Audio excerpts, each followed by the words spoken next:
football is back, and what a way to start the season. DeSoto hosts Duncanville in a rematch of last year's regional final. The 20th ranked Eagles welcome number 7 Duncanville into Eagle Stadium for the first game of the season in the District of Doom. Good evening, ladies and gentlemen, and welcome to DeSoto for another season of high school football here on the WFAA YouTube channel. Mike Leslie here with you again for a 4th season of high school football, and joined by Julius Lewis this year, a TCU alum, a Mansfield alum as well, rated as one of the top cornerbacks in the country his senior year in Mansfield before his career as a Horned Frog. Now he joins our team here on Friday Night Football. And Julius, this is a fantastic matchup. Duncanville and DeSoto. Not a bad way for you to join the team right out of the gates. I'm excited to be here, Mike. Thanks for having me out tonight. Yeah. So what do you think of this matchup? We were talking about a rematch of last year's Region 2 final, Duncanville and DeSoto. Duncanville won that game pretty handily, 56-28. Yeah. But this is 2 very different football teams this year. Definitely a lot of good talent on the field right now. There's going to be a lot of matchups out there. Got a lot of good one-on-ones in the trenches and out on the edges. I'm really excited tonight. Yeah, both of these teams are breaking in a lot of new characters on both sides of the ball, so this is an entirely different game than what we saw last year in the playoffs. Let's take a look at our players to watch for tonight. First from Duncanville, the superstar junior defensive end, Amari Abor. Yeah, he is a monster out there on the field. He's a leader out in the defensive lineman, and we expect him to create a lot of havoc tonight. 5-star prospect, 27 different scholarship offers. His top 5 has been narrowed down now. Alabama, LSU, Ohio State, Texas, and Texas A&M. Pretty salty. Meanwhile, for DeSoto, Jonte Cook, the junior wide receiver, and this kid is really a special athlete. Yeah, he's really special. We got to watch him last week. He's really special in the passing game. We expect to see him do a lot tonight. He's a kid that Claude Mathis told me last year, by the time Jonte Cook leaves DeSoto, he will be a 5-star prospect. He's a 4-star now. He's well on his way. Another offer or 2, and those rating services are going to bump him up, I'm pretty confident. We have been waiting 10 months to finally get back at it with y'all. The season opener of Friday Night Football is next. DeSoto and Duncanville. Kickoff right after this.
How in the world?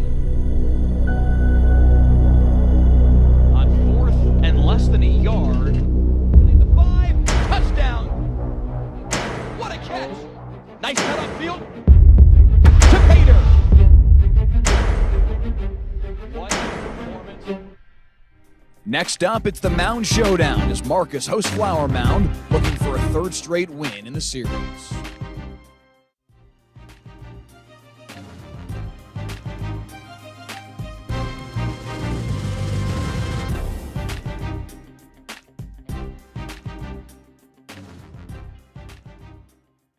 We are not here to fit into a mold. We are here to celebrate and learn from the unexpected, diverse, and beautiful gente. The fuerte, the strong, the ones risking it all para la familia, para la oportunidad, for the lovers of dance, of food, of music. Que viva!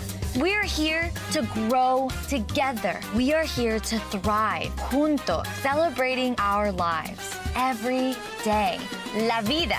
Our stories are everything. We tell them to help us understand who we are and where we're going from here. That's why we're sharing even more WFAA original stories, where the seeds of healing are sown by those who have reaped so much pain. Stories where ancient rhythms can speak so much louder than words, and a 50-year march for equality can become a national reality, one bold step at a time. WFAA Originals.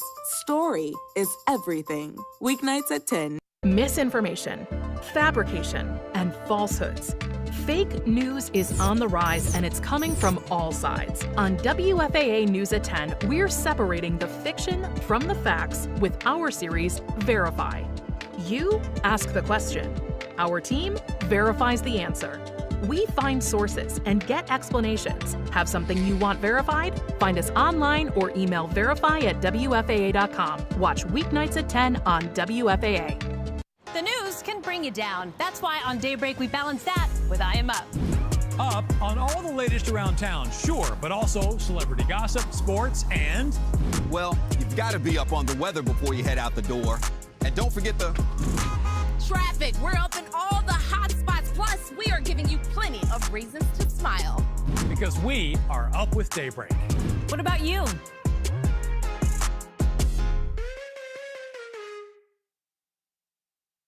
When severe weather's in the forecast, a process begins, and it's a process that includes not only the weather team, it includes the entire news department. Where is it going to happen? How severe is it going to be? What type of bad weather are we expecting? Once we have that in place, then everyone's assigned a job. The story that we tell is a story that is going to allow you to absorb it, for you to understand it, and for you to be able to take that information and keep you and your family safe.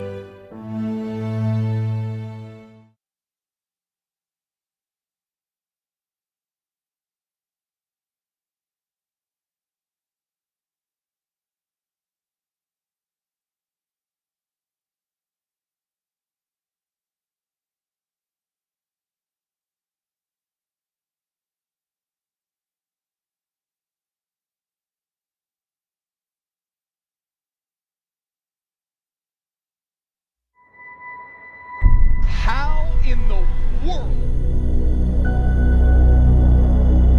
On 4th and less than a yard. The 5, touchdown! What a catch! Nice cut upfield to Pater. What performance! Next up, it's the Mound Showdown as Marcus hosts Flower Mound, looking for a 3rd straight win in the series.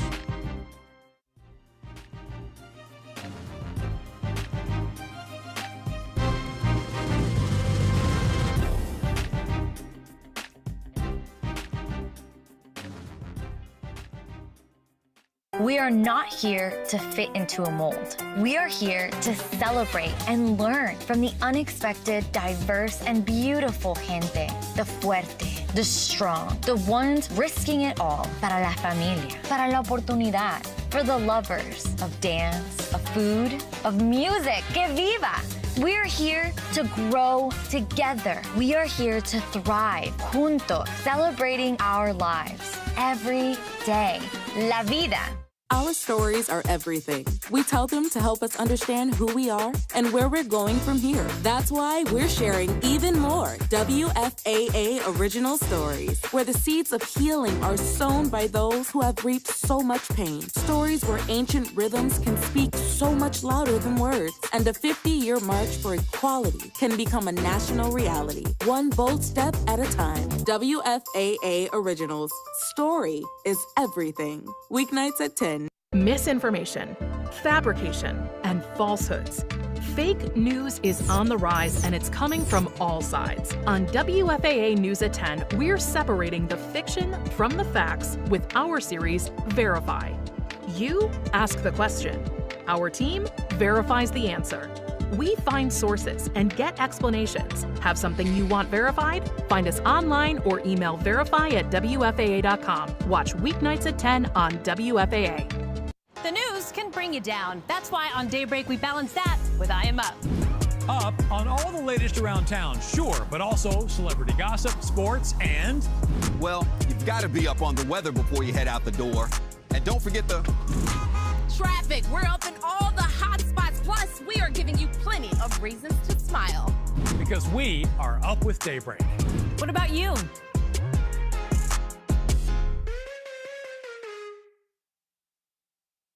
When severe weather's in the forecast, a process begins, and it's a process that includes not only the weather team, it includes the entire news department. Where is it going to happen? How severe is it going to be? What type of bad weather are we expecting? Once we have that in place, then everyone's assigned a job. The story that we tell is a story that is going to allow you to absorb it, for you to understand it, and for you to be able to take that information and keep you and your family safe.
WFAA proudly presents Friday Night Football, live on the WFAA Digital Network from Eagle Stadium in DeSoto. And tonight, it's a game that just may wind up deciding the district champion in 11-6A. Claude Mathis, the head coach of the DeSoto Eagles, in his second stint with DeSoto, 21-6 in this third year back. He also had a ton of success, of course, in his first stint, taking that team to several deep runs through the playoffs. Meanwhile, for the Duncanville Panthers, with 299 career wins, sitting on the precipice of 300, is Reginald Samples, 32 years as a head coach in the state of Texas at Dallas Lincoln, Dallas Skyline, and now here at Duncanville, and with a chance to become the first African-American head coach in the history of Texas high school football to win 300 games, the 13th man all-time overall.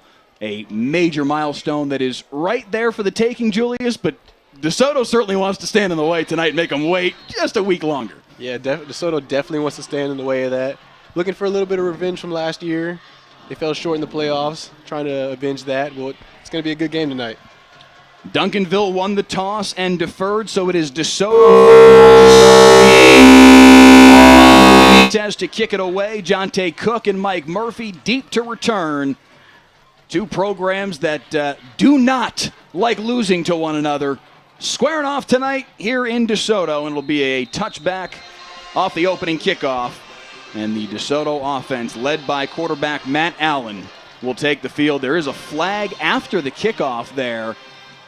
It looks like there may have been already some extracurriculars in this football game. I saw Duncanville's Vernon Grant III clapping in the direction of a DeSoto player after he saw the flag fly. So this opening possession for DeSoto might get knocked back just a hair and start a little deeper in their own territory. The tone for this game is trying to be set early, see what the penalty is going to be. Bill Theodore, our referee tonight, already with some things to sort out. Looks like they're backing it up. It is a dead ball foul. We know that much at the very least. It is a personal foul, unsportsmanlike conduct, and it will back DeSoto up. Not the thing Claude Mathis wanted to see right out of the gate when there hasn't even been a second ticked off the clock. Yeah, that's 2 weeks in a row. DeSoto started off kind of slow.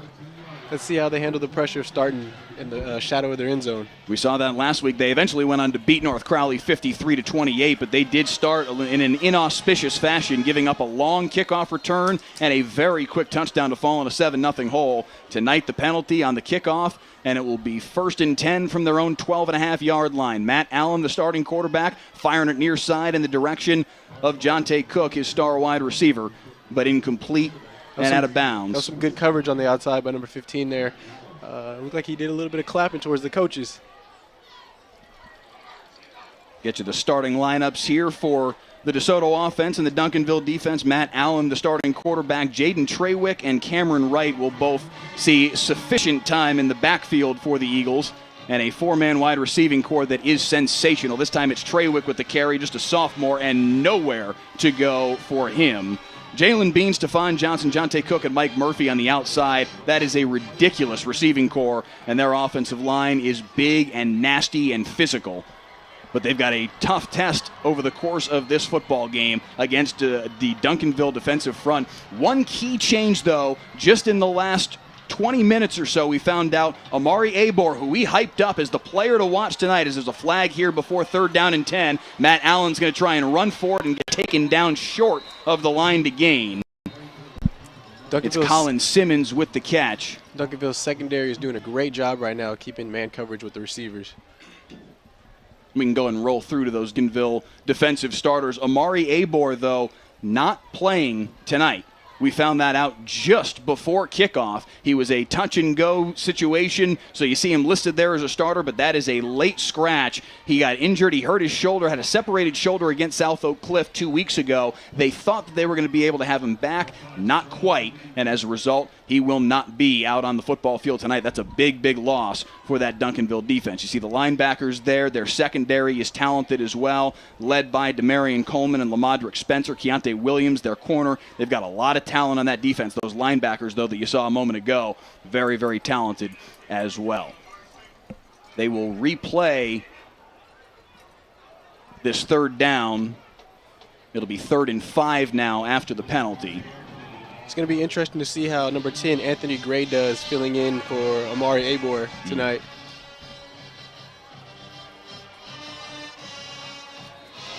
Third and 5 now for this DeSoto offense. Allen scanning, has a man over the middle. Mike Murphy complete at the 29-yard line and a 1st down for the Eagles. That was a big 1st down. They did not want to lose the battlefield position early in this game. That penalty knocked him back, put you in a really difficult situation, Julius, and good for DeSoto to be able to climb out of it. Now a handoff here to Trawick, trying to cut back, nowhere to go. Quincy Wright gobbling him up right at the line of scrimmage. Yeah, in these first couple of minutes, Duncanville is really winning the battle of the line of scrimmage. DeSoto still pressing them though. See what's gonna happen after this. Give him a gain of a yard. It'll be 2nd and about 9. Looks like the scoreboard in-house is reading 1st and 8. We'll look to get that fixed on their end. 2nd and 8 officially. There we go. Now we've got the correction. Handoff up the middle. Lots of running room for Cameron Wright into the 2nd level and a 1st down and out to the 44-yard line. DeSoto's offense took a moment to kind of get things started, but now starting to roll a little bit, Julius. Yeah, they ran that play back-to-back. They must have saw something they really liked with it, and they got 15 yards out of that one. 2 1/4 gone by here in the opening frame. Handoff to Wright off left guard. Give him another maybe 3 yards on the play. First regular season meeting between these two teams since 2017. They were scheduled to play last year during the regular season in district play, but because of COVID, the District 11 6A coaches and athletic directors decided to do a zone play setup where you had 3 games against teams within your zone and then a zone championship. Duncanville beat Cedar Hill for the zone championship after Cedar Hill beat DeSoto within their zone to earn the right to play for the district championship. So the DeSoto-Duncanville game that was scheduled after that really didn't matter, and the coaches said, why are we going to risk having any sort of COVID outbreak for a game that doesn't make any difference in the playoff structure? So they canceled that one, but they did meet last year in the postseason, a 56-28 win for Duncanville. Roderick Daniels went off in that one. 267 receiving yards. 8 catches, 267 receiving yards. That is a serious yards per catch average. On 3rd and 9, Allen firing deep near side, too tall for Jonte Cook and incomplete. And it's 4th down. Still, they're trying to feed Cook early. Last week when we were watching, they kind of got away from him early in the game because they were double covering him. They saw some one-on-one on the outside, so they're going to try to hit him on that one. 4th and 9 now. Certainly looks like DeSoto is considering going for it, but Matt Allen, their quarterback, is also their punter, and yeah, they're going to drop him back into a quick kick formation. Duncanville scrambles someone deep to return. Allen's punt's going to check up at the 26-yard line, and Mike Murphy will down it there. So Duncanville's defense gives up a couple big chunks, but ultimately holds and gives their offense a chance now here, Julius. I don't take this drive as a loss for DeSoto. They started at the 15-yard line, and they made it across. They got the ball across midfield almost.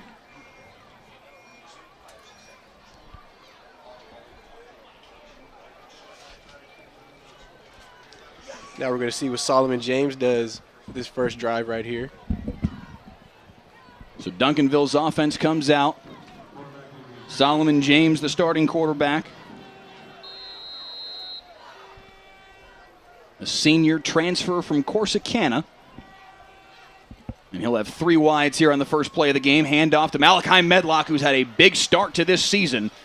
Had a hole, able to pick up 4 on the first play of the football game. Medlock, their starting running back, 237 yards against South Oak Cliff 2 weeks ago. A pair of touchdowns as well. Also had a receiving score. He is a serious talent. Chris Hicks is a big one.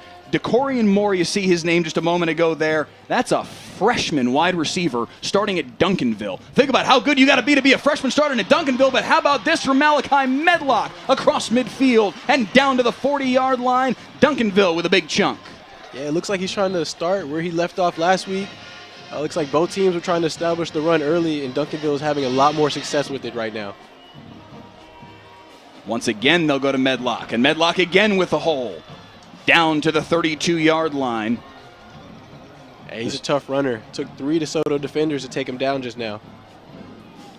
The DeSoto defense you see rolling through on your screen right now, led by Caleb Mitchell, the defensive end. Just a sophomore, but a 4-star product already with a number of Power 5 offers. Really, really a talented kid. Was a freshman All-American a year ago, and that secondary is very talented as well. Devin Bobby, a Baylor commit. Very, very gifted. Nice throw on the outside. That'll be enough for a first down, slung down by Eli Shaw. But a first down for the Panthers. Yeah, it's going to be a real physical game today. You can tell by that tackle right there. I'm interested to see how the corners hand up against number 9, Jarrell Powers. He's the biggest guy in the field right now, really. And the corners are 5'10", 5'11". He is 6'4", 238. Let's see how he matches up tonight. 1st and 10 down at the DeSoto 28-yard line now. Motion man across the formation is Vinson. Hand off to the backup running back, Caden Durham. Nowhere for him to go. Nice defensive play from DeSoto. As coming through to make the tackle was Brandon Booker. It's a good stop for DeSoto on first down right there. The previous plays, they were gashing him for 5-10. It's a good stop right there to get it 2nd and long. About 800 of you joining us right now on the WFAA YouTube channel. Please take this link, share it around with your friends and family in the DeSoto community, the Duncanville community, the Texas high school football community at large. Let people know they can tune in for free and watch this game right here on the WFAA YouTube channel between 2 top 20 teams in the state of Texas. Nice play right there, knifing through to make the tackle is Cameron Singleton, the corner, to take down Malachi Medlock for no gain. Yeah, it's a good play right there. Duncanville's been going to that outside zone. It's like their 2nd or 3rd time right now, and then that's a good stop right there for DeSoto. Get him in 3rd and long. Just past the midway point here of the first quarter, still scoreless. But Duncanville trying to threaten here. 3rd down and 11, though. Their field goal kicker, Armando Benitez, a senior. His first year kicking for DeSoto. They say he's got range out to about 40-ish, so they would need certainly another 7 or 8 yards to give him a realistic shot. Yeah, I was watching. We're going to see a timeout called here by Duncanville. I was watching him in pregame when he was kicking the other way. He was making them from around this range right now. We're going to see if he can make it from this range if they don't make this first down.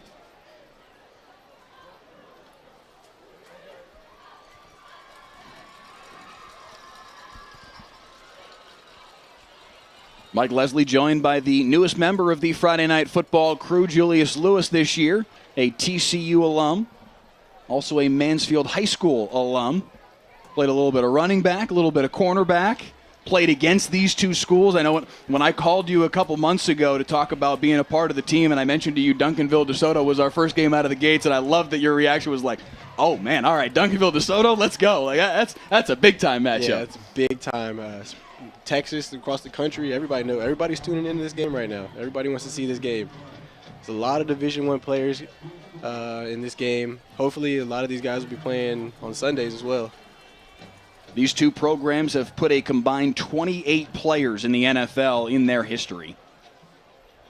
Incredible football factories. Duncanville's had the better of things in the immediate recency. DeSoto, long-term, though, has had the better of things. They are 10-3 over the course of the last 13 matchups. 3rd and 11. James looking deep over the middle, has a man behind the defense. It's the freshman for a touchdown. DeCorey Moore on the receiving end, and the Panthers take the early lead. That was a nice ball right there. Had 4 people in the area, and Duncanville came down with it, excuse me. So we got a penalty after the play. Right on the money to the freshman DeCorey Moore. There is a penalty, though, and everybody is walking backward. Take the points off the scoreboard. Our officiating crew talking things over right now and trying to sort out exactly what happened here. Bill Theodore, our referee, Mike Martin, our umpire tonight.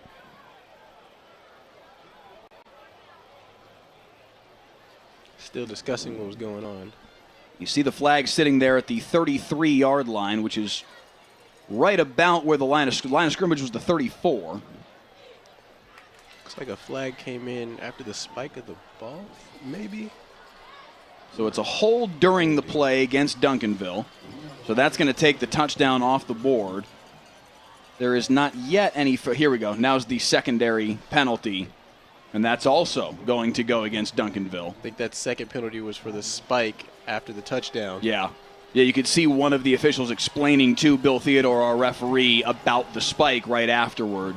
You could see his body language kind of walking through that. And that takes 6 points off the board and turns what was 3rd and 11 into, let's see if we can do this math,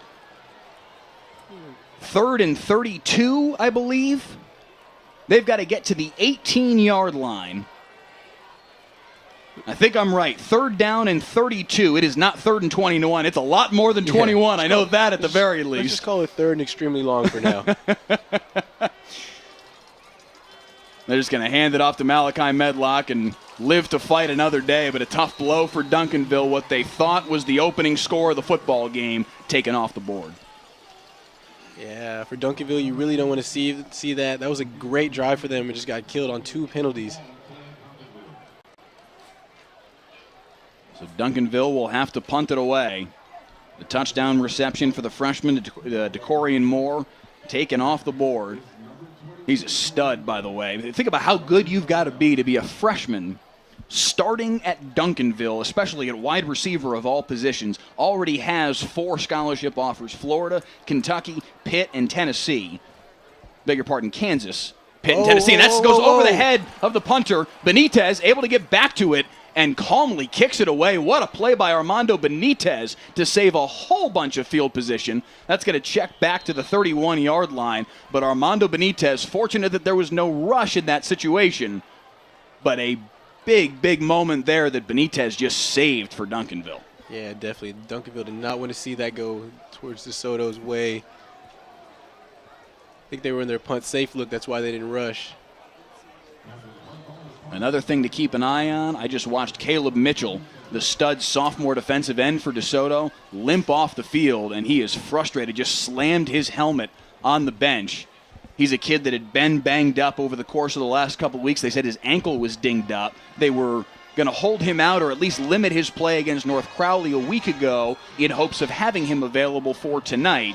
To see him hobble off the field right now, as he just did, has to be concerning for Claude Mathis and company, because he is a big key piece of their defense. 1st and 10 here for DeSoto. Allen looking near side. Jonte Cook wide open on the sideline, trying to make a man miss up the sideline, and he does to get across midfield. And 1st and 10 DeSoto. Yeah, it looks like the DBs fell down on that play. Still a lot of space. Yeah, they're trying to get Cook started early today.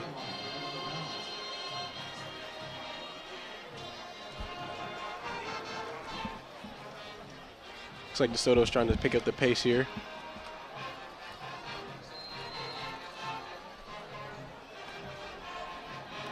Allen with the handoff here. Not much running room for Cameron Wright. That defensive front, even without Amari Abor, the 5-star defensive end, still very gifted in that front four for Duncanville and making things real difficult so far. Yeah, they're going to create a lot of havoc up there in the front right now. Just create a lot of chaos for the offensive linemen up there in the front, and they're going to try to throw Matt Allen off rhythm. 2nd and 9, clean pocket for Allen this time. Strong throw to the far sideline, and that'll pick up another 6 or 7 yards in the hands of Stephon Johnson, the 3-star wide receiver and Oregon commit. Looks like they're having early success with those 7-yard out routes right now. See if Duncanville's corners adjust to it. So a key 3rd down and about 4 here. Have to get to the 39-yard line for a 1st down. Handoff right into the chest of a waiting defender for Duncanville, Anthony Gray, there to make the tackle and stand him up at the 42-yard line, and it's going to be 4th down. See, Mike, I think that's a big confidence booster for him right now. Coming in as a backup to Amari Abor, big confidence booster for him right there, making a big stop on 3rd down.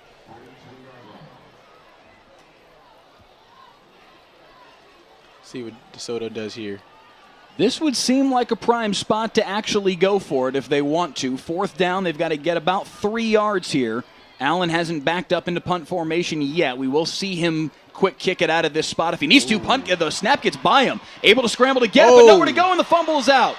Fumble on the sack, and it's recovered by Duncanville. Wouldn't have mattered anyway on 4th down. A fantastic defensive play by Colin Simmons, the sophomore, to capitalize on the error by DeSoto as the snap got away from Matt Allen, and it's 1st and 10 Panthers deep in DeSoto territory. There's a lot of sloppy football being played right now on both sides. Hopefully they're looking to clean it up in the last 2 minutes of this quarter and the rest of the game. So with 2:14 to play here in the opening quarter, neither offense has really been able to get a whole lot going just yet. That's good for Duncanville's defense, though, to get a turnover this early in the game. Sets up 1st and 10 at the 38-yard line of DeSoto. Quick toss here as the motion man is Hicks, and what a defensive play by Devin Bobby, the safety, ranging forward to make the tackle. Yeah, he's a leader out there on their defense right now. He makes all the checks, he makes all the calls. Claude Mathis looks to him to be the guy out there, like, hey, if I need the defense to get going, you're my guy. And you saw the speed of the Baylor commit as he knifed through there and made the tackle as they tried to get Chris Hicks on a little speed motion. Chris Hicks isn't a slow guy either. No. 2nd down and 15 after the loss of 5. As we hit the final 90 seconds here of the opening quarter. Medlock with the handoff. He'll earn back about 3 of those yards. 3rd and a dozen for the Duncanville Panthers. 1,000 of you with us right now on YouTube Live. Again, please share this stream around throughout the Texas high school football community. This is what may just be the game of the year on our air. This game is just a fantastic matchup every single year, and 2 programs that are quite familiar with one another. 3rd and a dozen. Solomon James going deep for Hicks behind the defense, but the ball is short, and it's picked by Devin Bobby in the end zone. Yeah, that was 2 big plays on this drive by him. The stop on the run early on 1st down, and this big 3rd down interception. See where they spot this ball, though. Looks like it's going to be inside the 1. Let's see where he came down. That is a tough spot. You see the official jumped in immediately to mark that spot. That's a tough way to make the turnover, given that about 18 inches worth of difference and you'd have the ball at the 20 off the touchback. But Still a fantastic play by Devin Bobby to answer the Duncanville fumble recovery with a turnover for DeSoto. Yes, it is. And now we're really going to see what DeSoto's offense can do. 99 yards to get to the end zone. They would like to get some points out of this drive, but it's going to be a tough task for them. So all defense here through nearly an entire first quarter. Duncanville and DeSoto scoreless. Some penalties that have certainly made things more difficult on each respective offense. But the defenses are making some plays, and an opportunity here for the Duncanville defense to perhaps make a play. Allen's going to go to the air, looking deep up the near sideline. Jonte Cook behind the defense. 99 yards, touchdown DeSoto. Nobody in the vicinity. Looks like we got a flag right here. Might be a sideline warning. I think that's going to be a celebration flag. The flag is thrown at all the way near the DeSoto sideline at the 46-yard line. So I think it's going to be, I think the touchdown will stand as you get another look at it here. Jonte Cook got behind the defense. Nobody in the picture. He was 15 yards behind his defender. Maybe a blown coverage, perhaps just a miscommunication between the Duncanville defense, but Jonte Cook made him pay for it. Yeah, he definitely made him pay there. Cornerback number 15, Lamadrick Spencer, looked like he stopped his feet on the route. And as any good DB knows, if you stop your feet, it's a dead man in the water. 99 and probably a half yards for Jonte Cook after the interception by Devin Bobby. Matt Allen to Jonte Cook. And it is 7-0 in favor of DeSoto. Looks like we got another flag on the play right there. I think he ran into the kicker. Another flag on the PAT. Duncanville's got to clean this game up right now before it gets out of hand early. They're a great team, older team, got a lot of leadership. They've been through a lot of tough games, so hopefully they'll get it going. We'll check the flag here with Bill Theodore.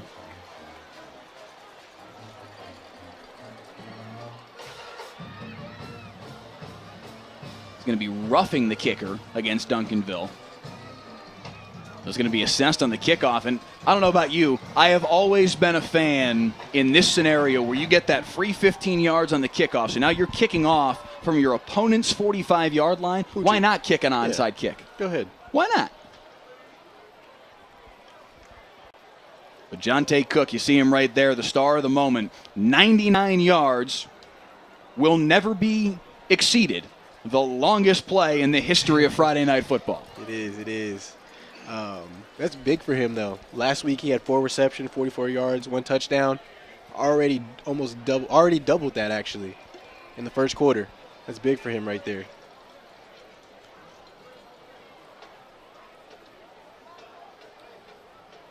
Let's see if Duncanville's offense can answer this one. Let's see how this special teams play goes in the meantime. Right. It's going to be a kickoff from the 45. Angel Diaz, the kicker for DeSoto. You've got Demarion Coleman deep for Duncanville. But I'm not sure that deep is really the concern of the moment. We'll see what Claude Mathis draws up here.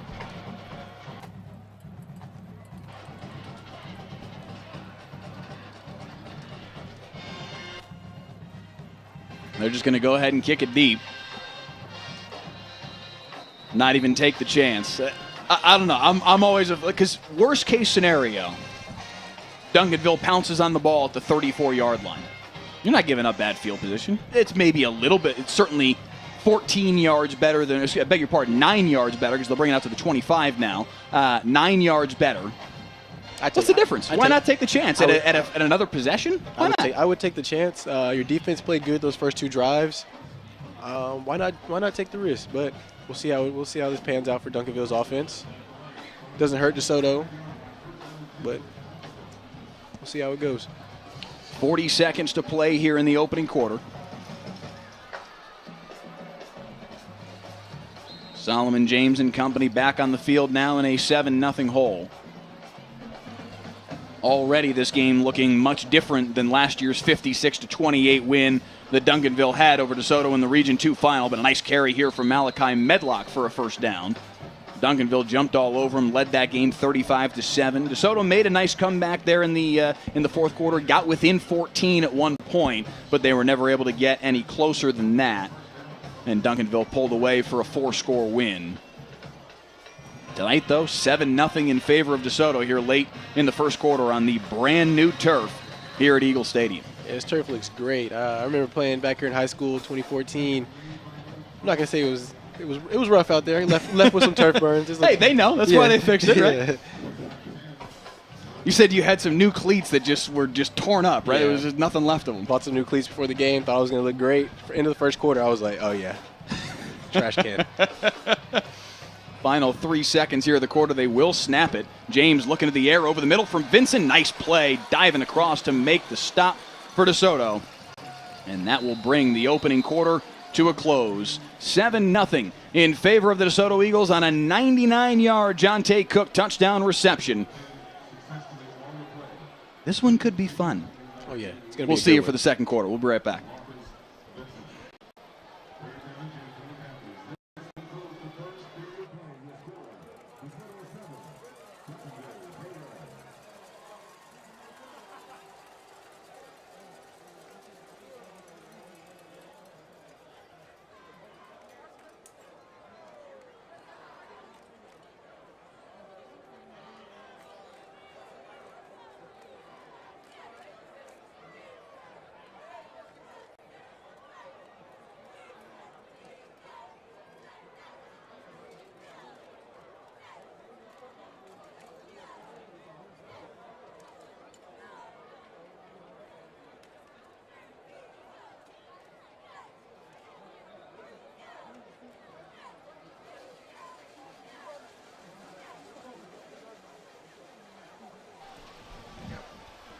Duncanville head coach Reginald Samples on the precipice of history tonight. 299 career wins in his 32 years as a head coach. Had a very successful stint at Lincoln High School. Took them to the state championship game back in 2004. They were great at Skyline, and we saw a lot of great battles between that Skyline program and this DeSoto program over the course of those. They met 4 straight years in the playoffs, and then, of course, his last several years here at Duncanville. Back-to-back state championship appearances in 18 and 19, and one more win, and that man will have 300 for his career, Julius, the first black man to ever do it. Whether it's this week or next week, it's coming, and the career this man has had is off the charts. Yeah, that's big for the world of football. A lot of people don't know how hard it is to win a football game. They think they just come out here on Friday nights and bang helmets, catch balls, but there's a lot of work that goes into preparation, a lot of work that goes into the off-season, and that's amazing. 300 wins. There's a lot of coaches that you'd think, wow, that's a great coach. That's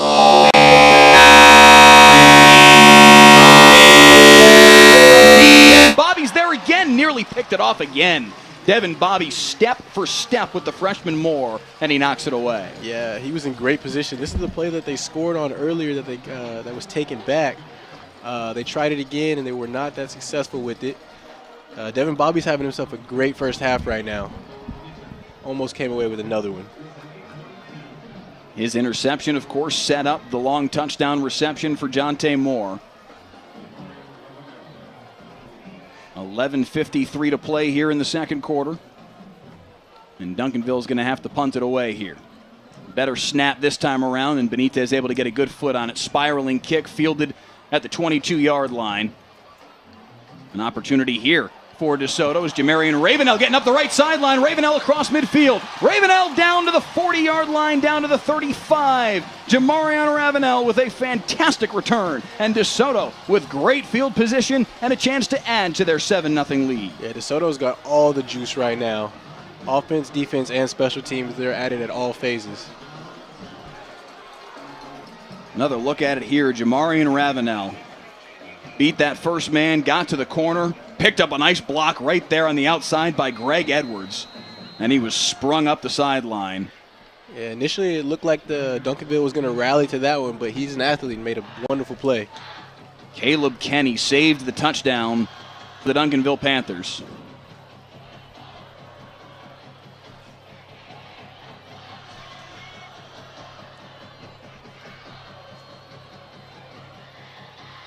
Allen in trouble, gets it off, and breaking the first tackle and getting up the far sideline. Nice play there by Keyshawn Jackson. And DeSoto makes something out of nothing there. Allen was in trouble here, Julius. Yeah, it looked like he was going to get nothing out of that one. Found his outlet, his running back, and he makes a play. I think as long as DeSoto gets the ball in their playmakers' hands tonight, they will be fine against this defense. They've been doing that so far tonight. And now they face 1st and 10 at the 22-yard line. Already up 7-0 here, not yet a minute into the second quarter, and looking to add to it. This time they'll hand it to Jackson. Fights his way for another handful of yards. Yeah, Duncanville really seems to be on their heels right now. They need to bear down and hopefully hold DeSoto to a field goal at best, but looks like DeSoto is not letting off the gas. Allen looks to the sideline. Offensive coordinator Andy Padron. He's been the OC underneath Claude Mathis for the last several years, ever since he returned back to DeSoto. 2nd down and 5, play action, fires near side. Jalen Bean on the receiving end, fighting his way through another tackle. He'll have enough for the 1st down. It's going to be 1st and goal, DeSoto at the 7. Yeah, Duncanville's corners are playing really far off right now. They're giving them a lot of cushion. Down here in the red zone, though, you want to play a little bit tighter because there's not a lot of room to run by. So we'll see what goes on right here on this next 1st down.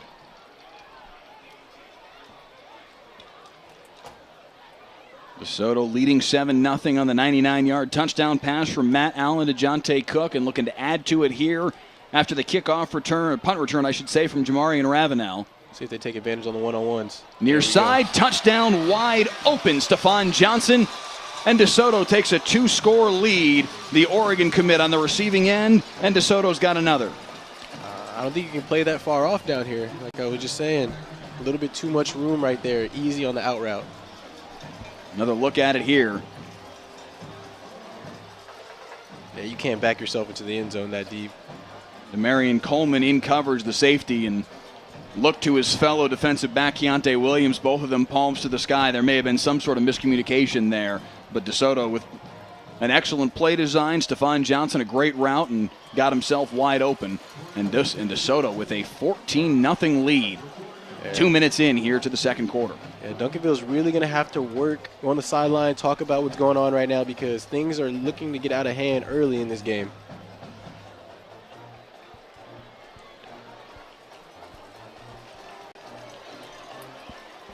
Been talking with Claude Mathis earlier this week. I started the conversation talking about Jonte Cook, and listen, Claude Mathis will tell you all about how great Jonte Cook is.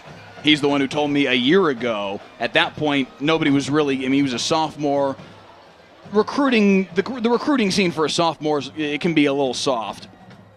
He said he doesn't have any stars right now. He said, I'm telling you, by the time he graduates DeSoto, he will be a 5-star prospect. He's a 4-star now. That 5th star is probably, close in coming. But I said, Jonte Cook's your best player, right? He said, yeah, Stephon Johnson's in the conversation, though. Stephon Johnson's really, really talented. And now those are the 2 young men who have touchdowns tonight for DeSoto. It just shows you that DeSoto produces. Both these schools produce, but they don't call it DeSoto U for a reason. DeSoto U has been kind of the rallying cry around here. They create Division I prospects ad nauseum, and many of them go beyond that as well. 20 different NFL players over the course of the history of this program. There are entire districts around Texas that don't have 20 NFL prospects that have come out of their 7 or 8 combined football programs. DeSoto creates talent. Yeah, it's definitely something in the water out here. It's got to be.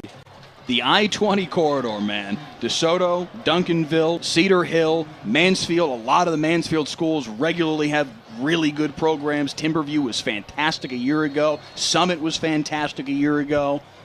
This whole area, man, they create talent like crazy. I think it's the competition out here. There's a lot of competition. Yeah. A lot of these guys know each other, and it just makes everyone better. They don't like losing to each other either.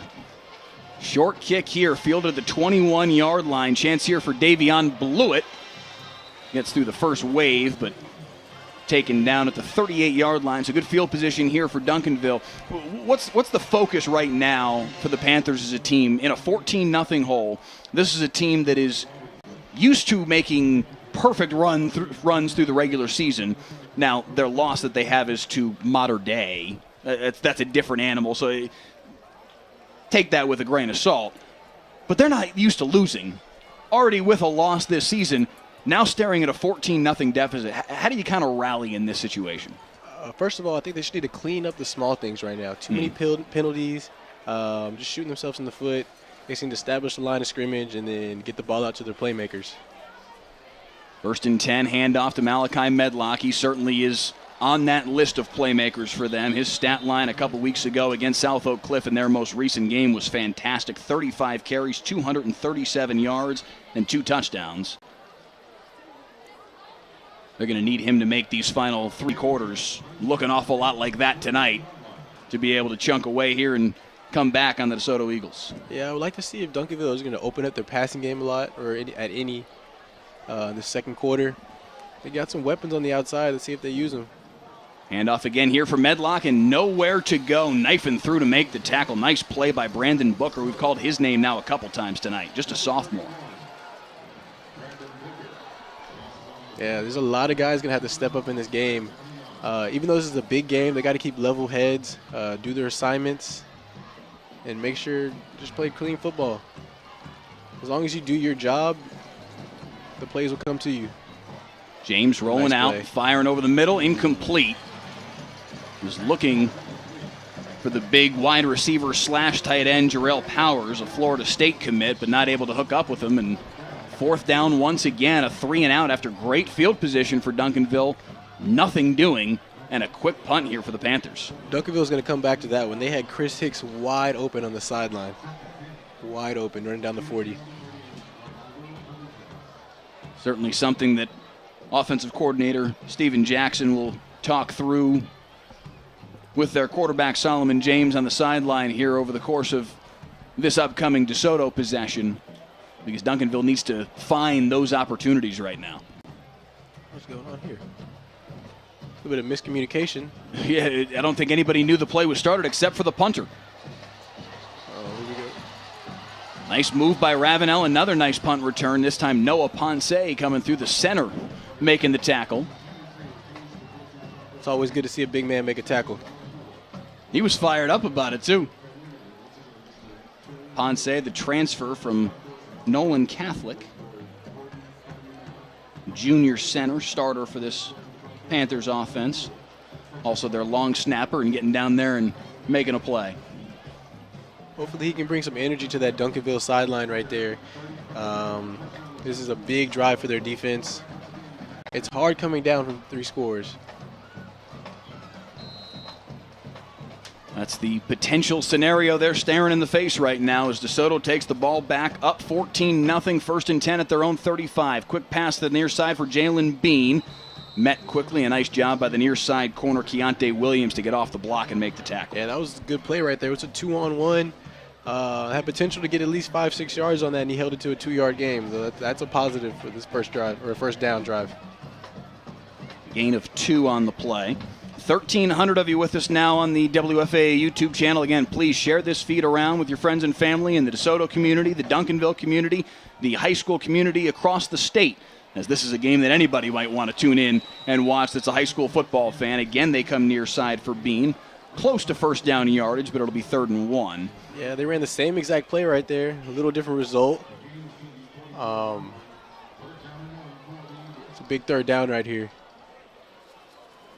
Really big 3rd down.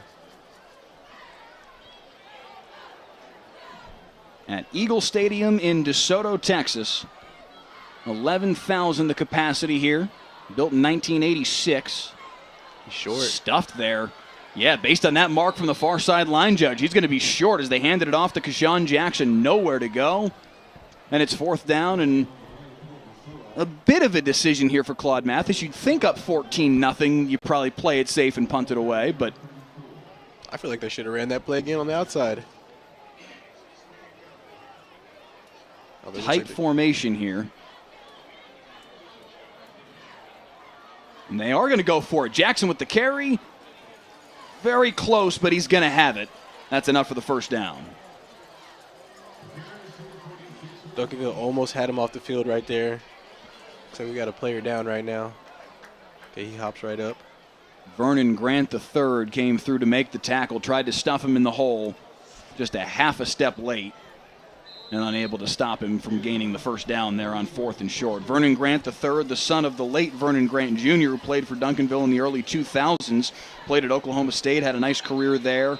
Died in a car accident, though, in 2005. Vernon Grant III kind of carrying on his father's tradition here at Duncanville, wearing the number 20 that his father wore, and showing he's got a nice future here within the Duncanville program. Just a junior already starting at middle linebacker for Duncanville and trying to kind of carry on that Vernon Grant name. Yeah, I mean, for a lot of guys like Vernon, this is bigger than football. They're playing for something deeper than football.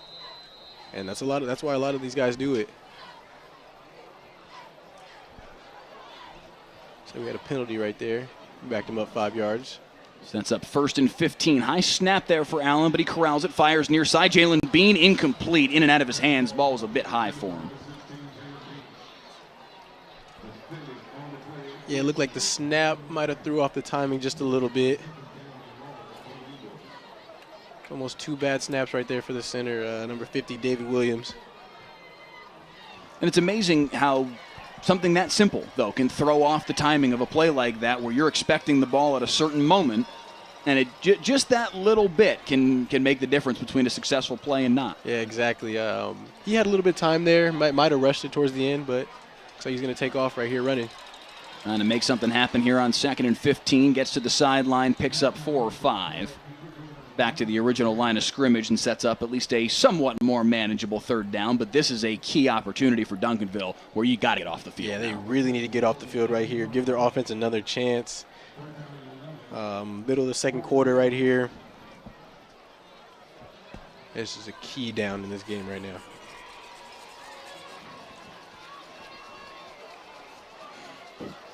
Call it 3rd and 11.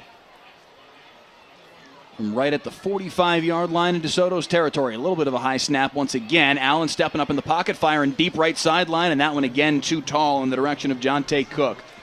Yeah, and Duncanville gets the stop they needed. Yeah, they saw the one-on-one outside with Cook like they did earlier in the game. So when they get a one-on-one with one of their best playmakers, they're going to want to take it.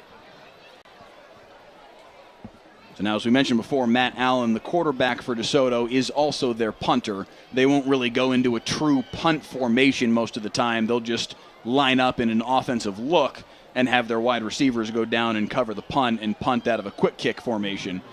And that certainly looks like what they're about to do here. Duncanville yet to put anybody deep to return now. Just at the last moment, it'll be Davion Blewett trying to get deep. Ball checks up short of him, but that's got an opportunity here for DeSoto to down it inside the 5. They can't quite do it.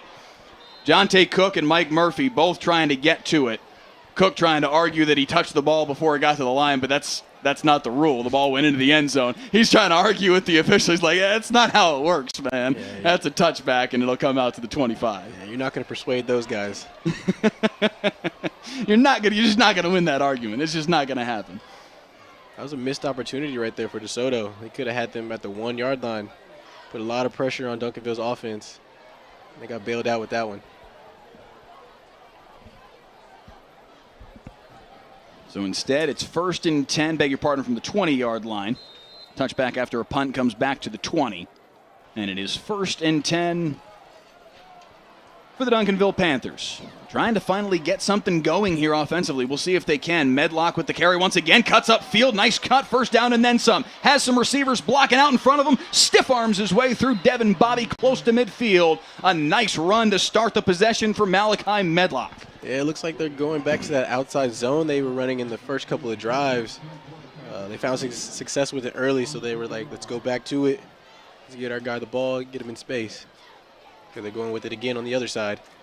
Same play, other direction, another gain of 10, and another 1st down for the Duncanville Panthers. And now they've got Malachi Medlock rolling a little bit. Yeah, that offensive line is starting to come alive right now. Looks like we got somebody hurt, though. And just as I say man. It's Malachi Medlock who is down after the play. Oh, man. This is a Duncanville Panthers team that is already playing without the young man that you probably have to consider their best football player, Amari Abor, their stud defensive end, a 5-star prospect, offers from everybody.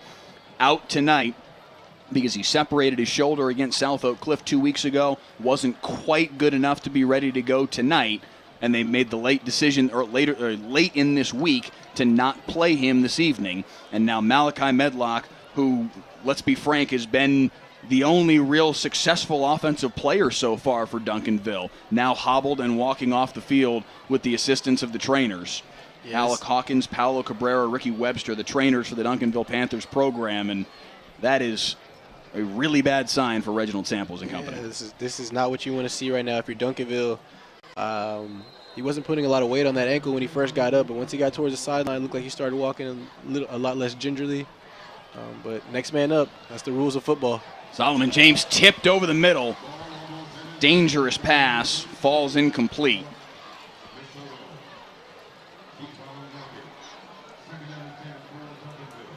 Kevon Lockett got a hand on it.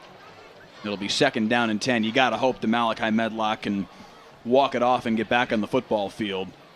You hate to see guys go down, especially in a game like this where there's so much energy, there's so much emotion wrapped up in this game. These kids want to play in this football game. Yeah, these guys are winners. They want to win, they want to play, and they want to play well. Nice cut here upfield and a big gain for Caden Durham down inside the 20-yard line. 1st and 10 in the red zone for Duncanville. Who needs Malachi Medlock? Caden Durham's got it under control. I mean, when your number's called, you got to step up. They went right back to that outside zone play. And that's the thing. Let's give credit to the offensive line for Duncanville creating. I mean, that's a complex. You know, this is a guy who played running back in your days at Mansfield. That's a complex blocking scheme when you're getting into a zone look like that and you're trying to get to the outside of guys and reach guys. That's a difficult scheme to block up as an offensive lineman, and Duncanville's front 5 are doing a really nice job of it. Yeah, they're really doing a great job. Offensive linemen are some of the most athletic people on football teams. They might be the biggest guys, but they are really athletic. Those are the best guys to hang around, too. Why is that? The funniest guys on the team. It also tends to be that they're the smartest guys on the team. The things that you have to understand as an offensive lineman, the depth and breadth of information that you have to take in and be able to quickly process as you're in a 3-point stance, by the way, and understanding what's coming at you from all different directions from the defensive front. That is an incredibly difficult thing to do that isn't, I think, properly appreciated by the average football fan. They are incredibly intelligent to be able to do some of the things that they do. And these guys are 250 pounds plus doing it. Yeah, some of them 300 pounds plus. 1st and 10, they're going to go to the ground once again with Caden Durham. He gets to the outside, lowers his shoulder. Give him 4 on the play. And DeSoto's going to have to find out a way to adjust to that play right there. That's 4 or 5 times they ran it on this drive.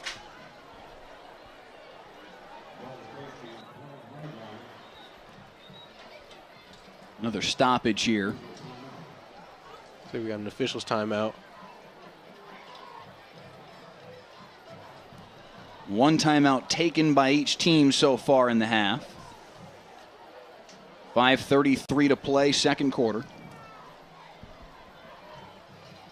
And Duncanville trying to cut this 14-0 DeSoto lead in half. A 99-yard touchdown reception by Jonte Cook and a 7-yard touchdown reception by Stephon Johnson. Matt Allen, of course, on the other end of each of those, now with 15 touchdown passes on the year, one of the very top of the list leaders in North Texas in terms of touchdown passes through the opening 4 weeks of this high school football season.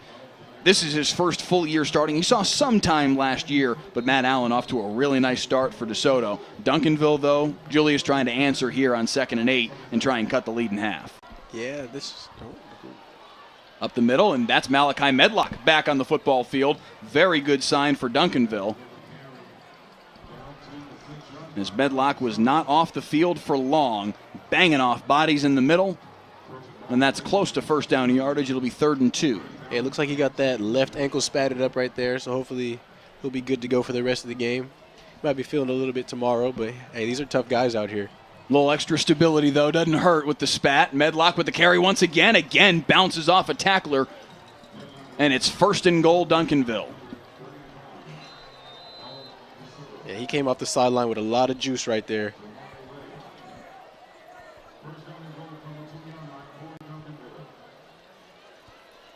Under 5 to play, first half. 14-0 DeSoto, but Duncanville with an opportunity right here. James and Medlock side by side. Medlock with the handoff, and he walks into the end zone. Touchdown, Duncanville. Finally, the Panthers find the answer they were looking for. Yeah, that was a solid drive right there from Duncanville. They ran the ball 6 or 7 times. They just imposed their will on DeSoto's D-line on that drive. And fitting that Malachi Medlock is able to come back on the football field and finish the drive after he started it so well. A couple of big gains to open the drive. Left with the injury, hobbled off the field. But you said it, even as he got to the sideline, he was already starting to look like he was all right. He's walking it off a little bit. He's getting there. A couple plays later, able to come back and finish the drive off. And it's now 14-7 as Duncanville cuts the lead in half. It's a big scoring drive right there. That was like, how long was that drive? I'll have to take a quick peek here back through the live stats and find out officially, but certainly a long, sustained drive that Duncanville needed desperately. Yeah, they needed to keep DeSoto's offense on the sidelines, give their defense some rest, give them some time to recuperate, talk about some things that they were missing, and then hopefully they come out and this drive is really good for Duncanville's defense. So that'll go down as an 80-yard drive right on the nose, of course, after the touchback, after the punt from DeSoto. So both teams have been able to find key moments after big defensive stops. DeSoto, of course, after the interception by Devin Bobby, 99 yards in the other direction with Jonte Cook, but then Duncanville makes the big stop there on that 3rd down and 11, forces the punt, and right down the field, 80 yards they go. And with 4:46 to play here in the opening half, now it's game on. Yeah, it's game on for sure. One thing I noticed was that drive, not that many penalties. It was a clean drive for Duncanville. Yeah. A couple drives before that, penalties. That's what really stalled out their drives. I mean, they had points on the board that were just taken off by silly things. Right. Yeah, that's a really good point. They had a touchdown pass to Decorian Moore to open up this football game. Should have been 7-0 Duncanville. Holding penalty negated that, and an unsportsmanlike penalty pushed them back even further. So they were right there, about ready to start the game exactly as they would have wanted to, but the penalties crossed them up. It's worth noting, this is a team that missed a game. They should have played last week, had to cancel the game with Bishop Sycamore, the program that has been much maligned over the course of the last couple of weeks after their game with IMG that was telecast on ESPN. Duncanville, one of many schools that canceled on Bishop Sycamore. They weren't able to find a replacement game, so they're down a game. They should have had one more tune-up before district play. They didn't have it, so still kind of working out some of those kinks, but that drive was certainly a big step in the right direction. Definitely a big step in the right direction. Hopefully their offense is settled down. Really, their whole team is settled down. This game's got a lot of pressure on both teams. 300 wins on Duncanville's side. DeSoto looking for revenge from last year. But now it's all about now. And the now is certainly what's most important, because the reality of the matter is, when you look at the landscape of District 11 6A, Cedar Hill would certainly want to have something to say about this. A couple of programs within this district would want to say, hey, wait, hold on just a second. But the likeliest scenario is whoever wins tonight wins the district championship. That's ultimately what everybody's thinking right now. So 14-7 now. DeSoto takes it back. 1st and 10 at their own 25-yard line. Matt Allen with a 3-wide receiver set. That's Johnson in motion, and the handoff goes to Treywick, the sophomore. Lowers his shoulder and picks up 4. Looks like DeSoto's going to that outside stretch play as well. We've talked about these programs and how familiar they are with one another. These two head coaches know each other quite well also. Reginald Samples and Claude Mathis. This one goes back a ways. These two have been going head-to-head for many, many years, going back to previous programs even, as Treywick is bottled up maybe a gain of a yard there on 2nd down. When they were at Skyline and in Mathis's first stint at DeSoto, beg your pardon, Mathis, of course, was in his first stint at DeSoto, and Samples was at Skyline. They played 4 straight years in the playoffs, 08, 09, 10, and 11. Skyline beat DeSoto 3 of those 4 years, 08, 09, and 11. DeSoto won the 2010 matchup, actually 38-0, and went on to reach the regional final that year. And then they met again last year in the playoffs. We talked about that game at Duncanville and DeSoto, 56-28. Duncanville won that one. This is the first time they've met in the regular season. All 5 matchups before today were in the postseason. That one goes through the hands of Jalen Bean, incomplete. And it's going to be 4th down at about 5 for DeSoto. So another decision here. You'd imagine in this spot, Matt Allen's going to punt the football away. But yeah, these 2 coaches are very accustomed to one another, know each other very well, respect one another, but don't like losing to each other. And it almost feels like, oh, this game's nothing because it's not a playoff game. Both teams are playing next week. It doesn't matter what happens here. Every time they've met before tonight, playoff game. Oh, yeah, for sure. I feel like this game is still important, though, because it's the next game. Oh, yeah.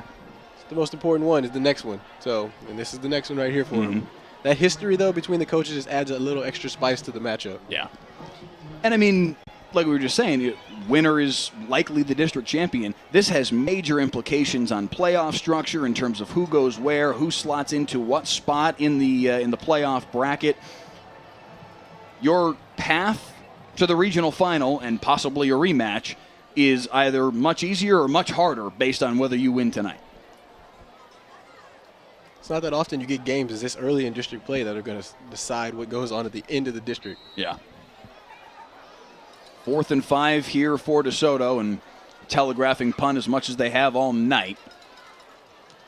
Allen kicks it away, a wobbly kick up the near sideline and out of bounds just beyond midfield. A little bit of extracurriculars there, and that's going to be a flag. It was Stephon Johnson from DeSoto and Donovan McPhail from Duncanville that got tangled up. We'll see who they put the flag on. I know a lot of times in these situations, officials don't like to do offsetting penalties. They'd like to catch the initial actor and penalize that person to try and really curtail it, because if you do offsetting penalties, nobody's really penalized. But we'll see what shakes out here. This has got big implications with 3:15 left in the half. This is either all of a sudden Duncanville's way closer to field goal range or much farther away. It's a 30-yard swing on this penalty. And it will not be offsetting penalties. It will go against Duncanville, unsportsmanlike conduct, a 15-yard penalty. And instead of 1st and 10 at the 45 and already kind of knocking on the door of being in field goal range in like a hiccup, now ball's all the way back at the 30. Yeah, Duncanville's offense does not need to be set back any farther than what they have been so far in this game. Even though they put a good drive together last time, it's going to have to be another one right now.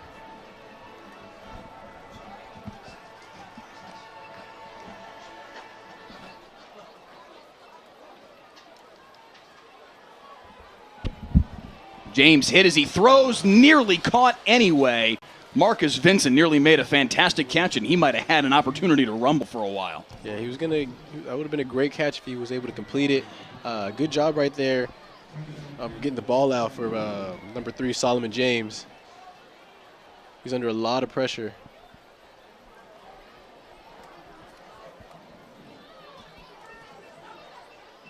See what Duncanville does right here on 2nd and 10.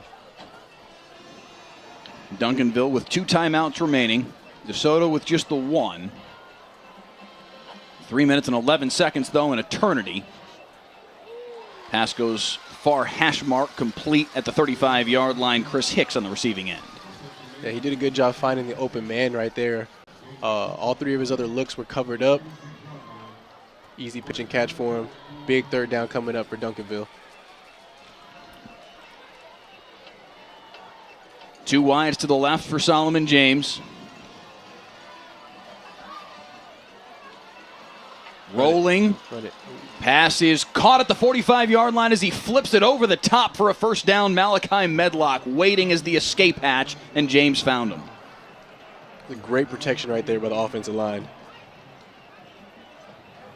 Just a clever play, too, from Solomon James to just bait the defender to him and just dunk it over the top.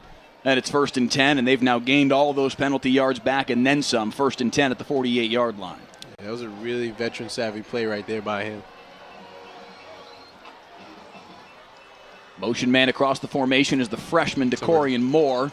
Near sideline for Medlock, but underthrown. Yeah. Duncanville really likes this play right here. This is the first time they ran it to this side of the field, though.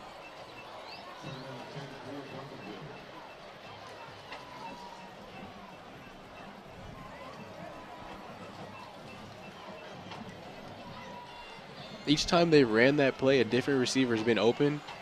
The first time he got that's when the touchdown was taken back. Second time he missed the guy. Third time he was just a little short right there.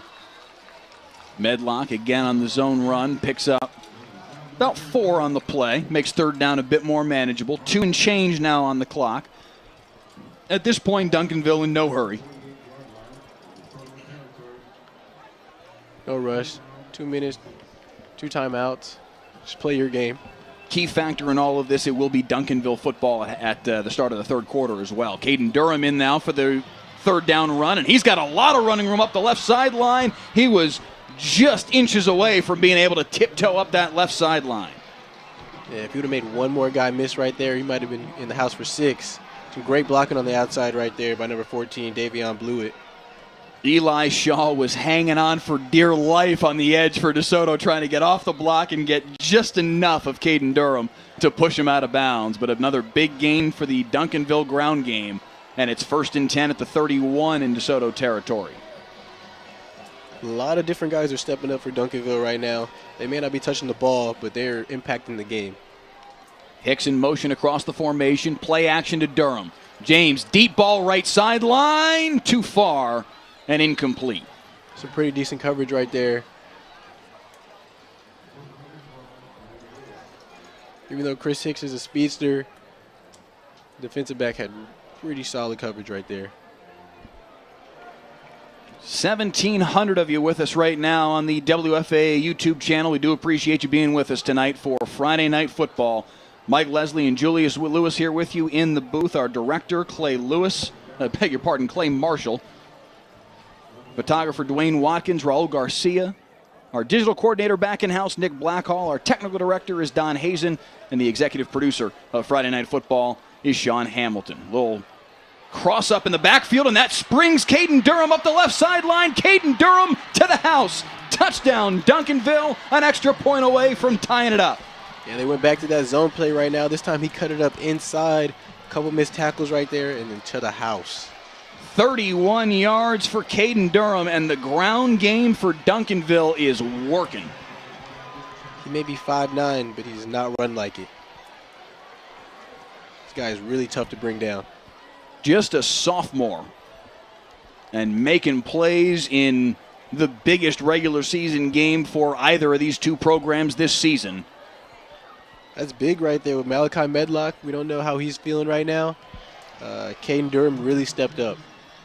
Extra point is good, and with a $1:13 to play here in the 2nd quarter, tie football game. There's a lot of misdirection going on in the backfield right now. DeSoto defenders really have to get their eyes right and play their responsibilities. So now it kind of gets thrust back to DeSoto. Now you have to respond. Yeah. Duncanville's got the ball at halftime.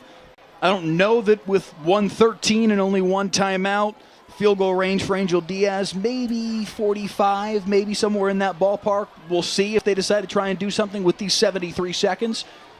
But whether it's in this final $1:13 or if it's just at the start of the 3rd quarter, now DeSoto's got to respond. Yeah, DeSoto really has to respond. Their last couple of drives really stalled out. I saw Angel Diaz warming up today. He was a little bit shaky from the 31-yard line, so I feel like the range is somewhere between 25, 28-yard line. But definitely a great drive by Duncanville, even with the penalty to start it out.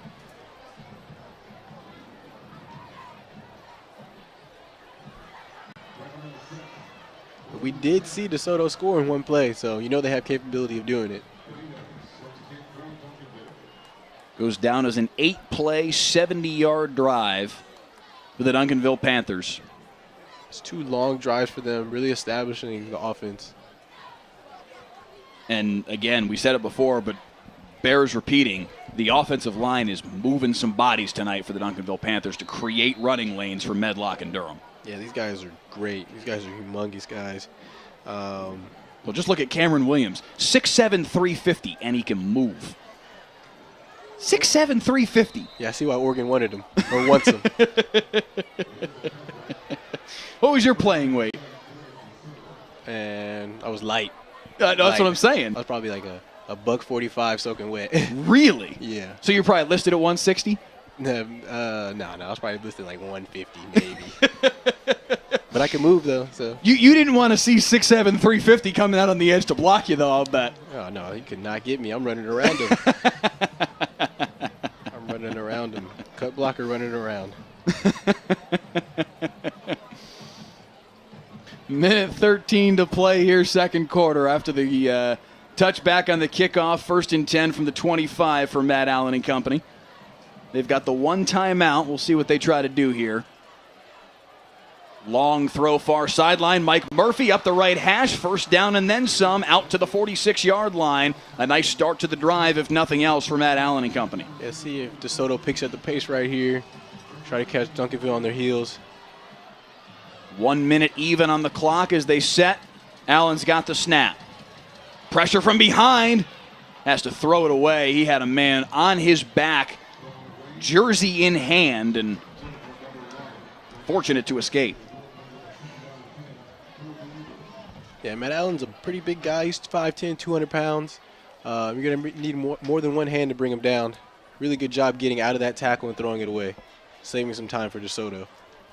Do stay with us here at halftime on Friday Night Football. We will bring you the halftime show in its entirety. The Duncanville Hi-Hats dance team, the Duncanville High School band, the DeSoto Eaglettes drill team, and the DeSoto Eagle band will all perform at halftime coming up here in just a few moments. So do stay with us for that.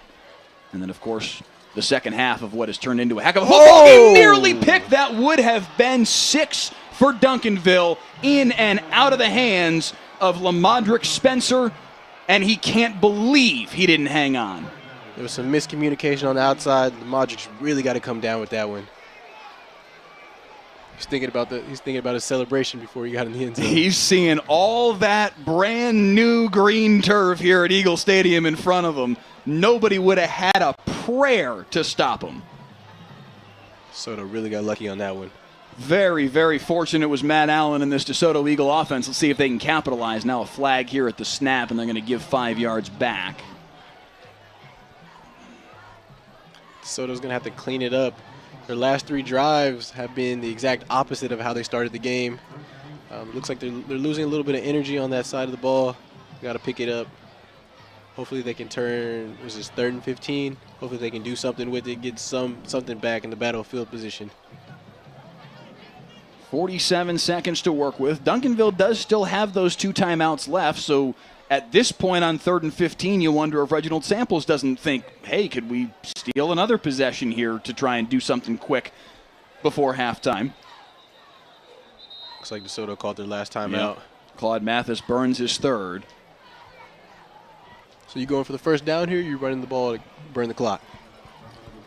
3rd and 15. I mean, I know they trust Matt Allen, and for good reason. He's had a fantastic start to the year. He's had a couple of loose interceptions in the early going.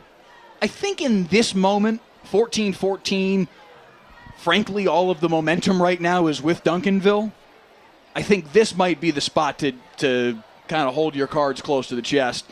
Let's hand off on a running back draw, and perhaps Duncanville decides to use one of their 2 timeouts. We'll see, but at least force them to do that. Yeah.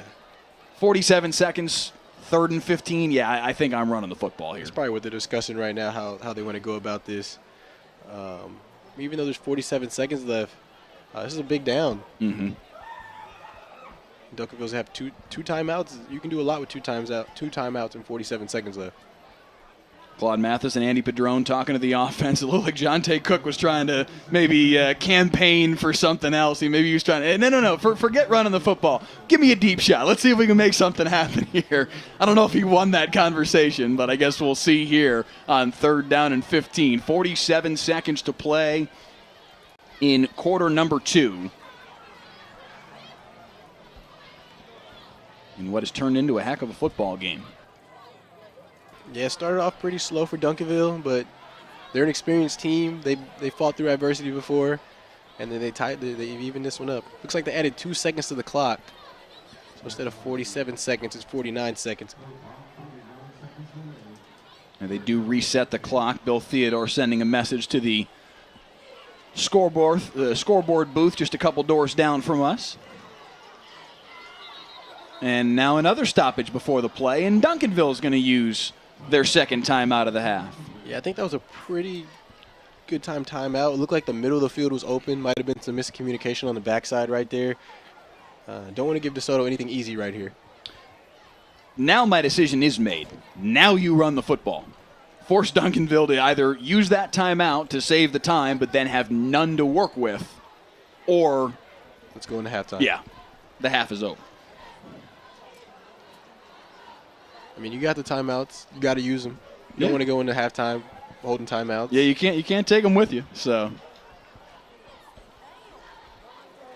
Matt Allen and Jonte Cook started the scoring tonight. A 99-yard touchdown pass that came right after a Devin Bobby interception, a leaping, sprawling interception, but he came at about the 1-foot line in DeSoto's own territory.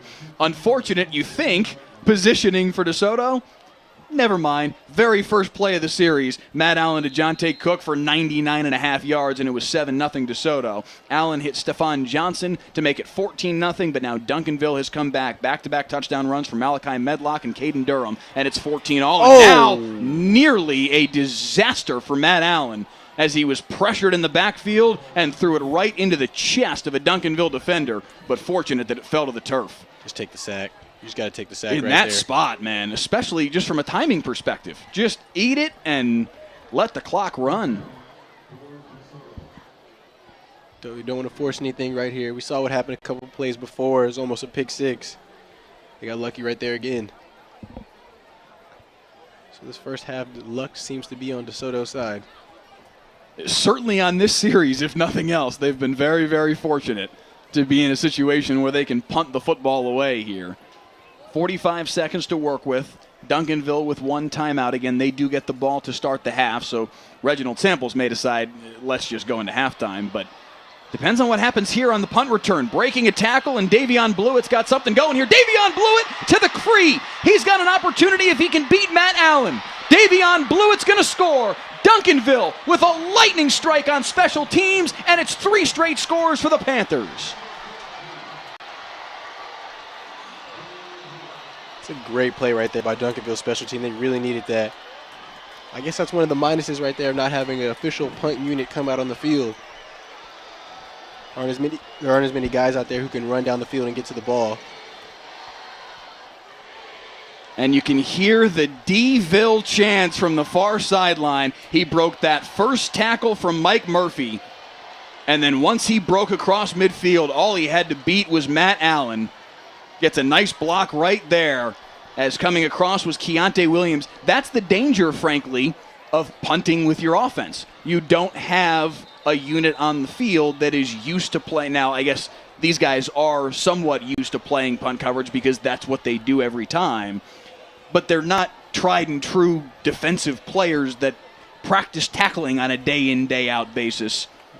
It's a tough ask, and you put a guy out there like Davion Blewett that can make a couple guys miss, to the house he goes. That's big. That's really big going into half. A penalty on the PAT will force a retry here from 5 yards further back. It's 21 answer right there for Duncanville. Davion Blewett with the punt return. And it is 21-14 Duncanville. They trailed 14-0 in this game. It'll go in the books as a 78-yard punt return for a touchdown for Davion Blewett. Yeah, I think they should have ran the ball on that third down. But I guess I'm thinking so. I'm thinking they wish they had that one back. 2 scores in less than a minute for Duncanville. Caden Durham, the 31-yard touchdown run, came with a $1:13 to play here in this second quarter. And now here we are 46 seconds later. Davion Blewett, 78 yards to the house, and it's 21-14. That's just how good these guys are. The game can change in a flash. In an absolute blink.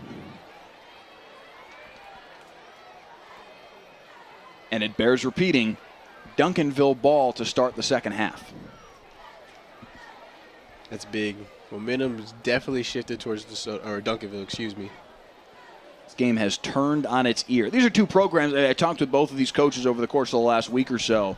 They both feel like they're still trying to work out the kinks. This is game 3 for Duncanville, game 4 for DeSoto. Claude Mathis said, we're still trying to find ourselves. Reginald Sample says we're a work in progress. It's going to be a while before things really smoothen out, especially when these are two programs where, and we talked about this off the top of the broadcast, they're trying to, in a lot of key spots on the football field, bring new guys into the fold. Matt Allen starting for the first time as a full-time starter anyway, this year as a senior. Solomon James, a transfer into this Duncanville program, the starting quarterback for Duncanville. They lost a ton of talent off of last year's team. Roderick Daniels, we talked about how important he was in this matchup last year in the playoffs. So both of these teams are trying to figure out, all right, where do we go from here? How do we become the 2021 version of our respective programs? They haven't; those edges are still being smoothened out right now. But Duncanville's taken a big step forward over the course of the last 7-8 minutes of the second quarter. Yeah, they really have. But this is the game when you want to figure out who your guys are and who's going to step up for you. This is the game you want to figure out which players it's going to be. 27 seconds left here, second quarter.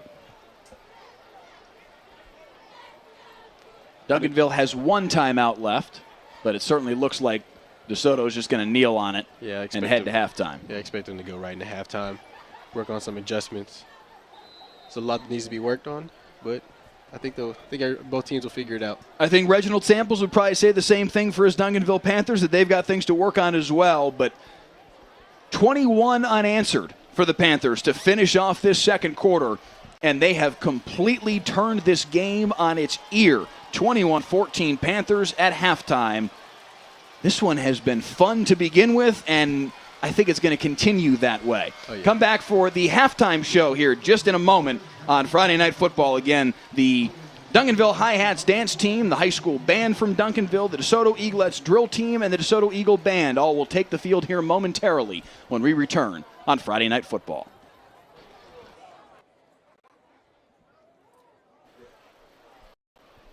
21-14 our score at halftime. The DeSoto Eagles trailing on their home field after opening up with a 14-0 lead. Mike Leslie and Julius Lewis back here with you. An opportunity here for Duncanville out of the halftime break. They have the ball to start the third quarter to add to what is right now a 3-score run for the Panthers. Yeah, Duncanville really swung the game in their favor right there towards the end of the second quarter. Excuse me. They're looking to answer early in the second half and then really put the pressure on DeSoto. First half stats quite even. 202 total yards for Duncanville, 208 for DeSoto, 10-9 the edge for Duncanville in first downs. They've done it in different fashions. 195 of DeSoto's 208 yards have come in the air. 185 of Duncanville's 202 yards have come on the ground. This has been a battle of contrasting styles through the first half of this football game. It really has been, but if you actually really think about it, most of those yards came from that one passing play by DeSoto. Yes, they did. 99 yards from Matt Allen to Jonte Cook. Other than that, the yardage has been harder to come by for DeSoto. They opened up that 14-0 lead, 10 minutes to play in that second quarter on the Matt Allen to Stephon Johnson 7-yard touchdown pass, and they were in control of this football game. But now Duncanville has gotten that ground game going with Malachi Medlock, who's already over 100 yards on the day, 16 carries for 109 and a touchdown in that first half. And Caden Durham, the sophomore, has looked very good as well, 5 carries for 76 and a touch. and they've come right back in this football game, tied it up on those 2 touchdowns, and then the 78-yard punt return for a touchdown from Davion Blewett in the final minute of that first half. That turned this game on its ear. 3 scores for Duncanville in the final 4:46 of the second quarter, and they have the lead here as we start the third, and it's Panther football. It is. And then once Duncanville limited the turnovers and the mistakes, DeSoto wasn't able to capitalize on what they did. So DeSoto to kick it away. Angel Diaz to send it deep. And it'll be a popped-up short kick fielded at the 29-yard line. That's the freshman Decorian Moore, and he's got some speed to the outside across midfield, and Duncanville once again will start a possession with good territory, basically right at the midfield stripe. And he took that one right up the sideline. Angel Diaz did a really good job of pushing him out of bounds. If not, that would have been 6 right out the gate. And they're actually going to spot him a couple yards into DeSoto territory. They're going to put it right at the 45-yard line on the DeSoto half of the field. Our officials stopping things already because Bill Theodore recognized what I just saw as well. The clock was still running through all of that. About 20 seconds rolled off the clock. It should be maybe 11:50 or so. To figure that play probably took about 10 seconds on the kickoff return, and it just continued to roll as they set the football, so they'll reset that. Yeah, coming out the half right now, this is big for DeSoto's defense to get a stop. They're already on their side of the field, so the percentages aren't in their favor right now. The odds of Duncanville getting points right now are very high.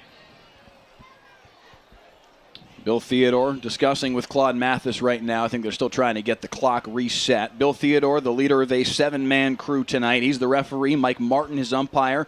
Thomas Bean, the head linesman. Thomas Bennett, the line judge. Bradley Vick, the field judge.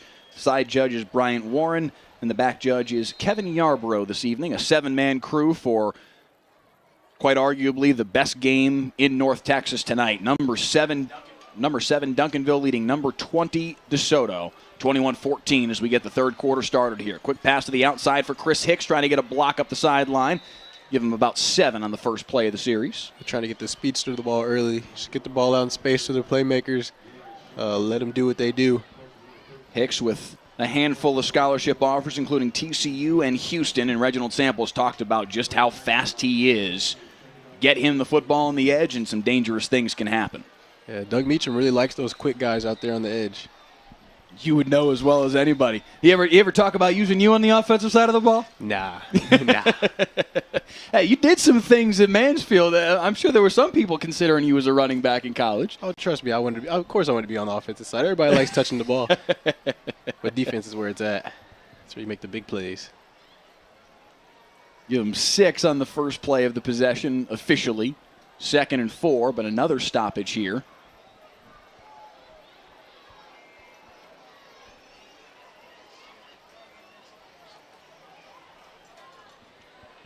While we're waiting, I'm just going to give a quick shout out to the ladies that held it down with the food up here tonight. Yeah. It's great food. Nice spread up here in the press box at DeSoto.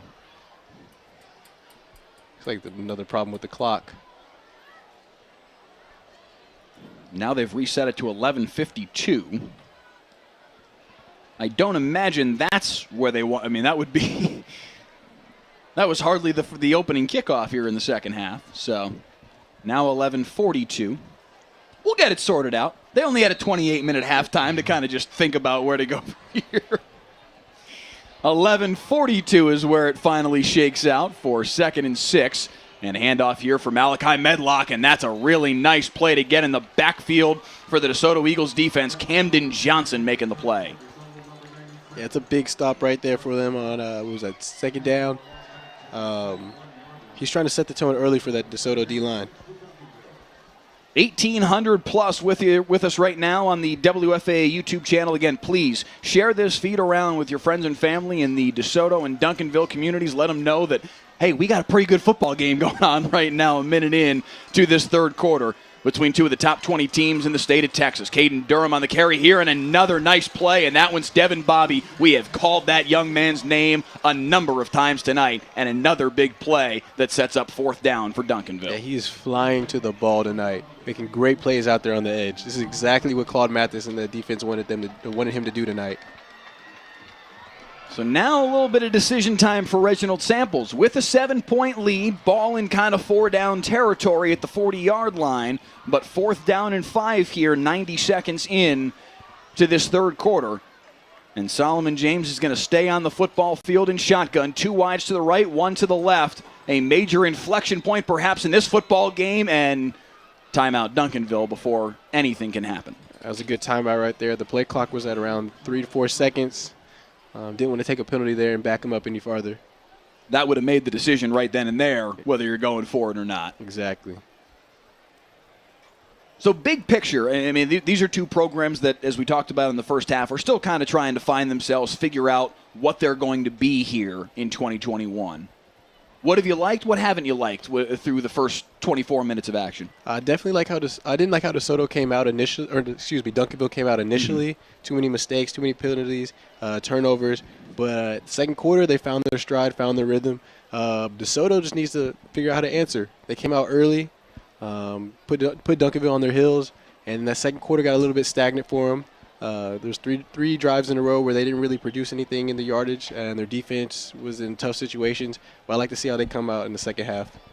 This is certainly a moment where DeSoto could have an opportunity to make a big play and respond to that 21-0 run that Duncanville is on right now. 4th and 5 and a chance to get off the football field as once again, here comes Solomon James and the Duncanville offense.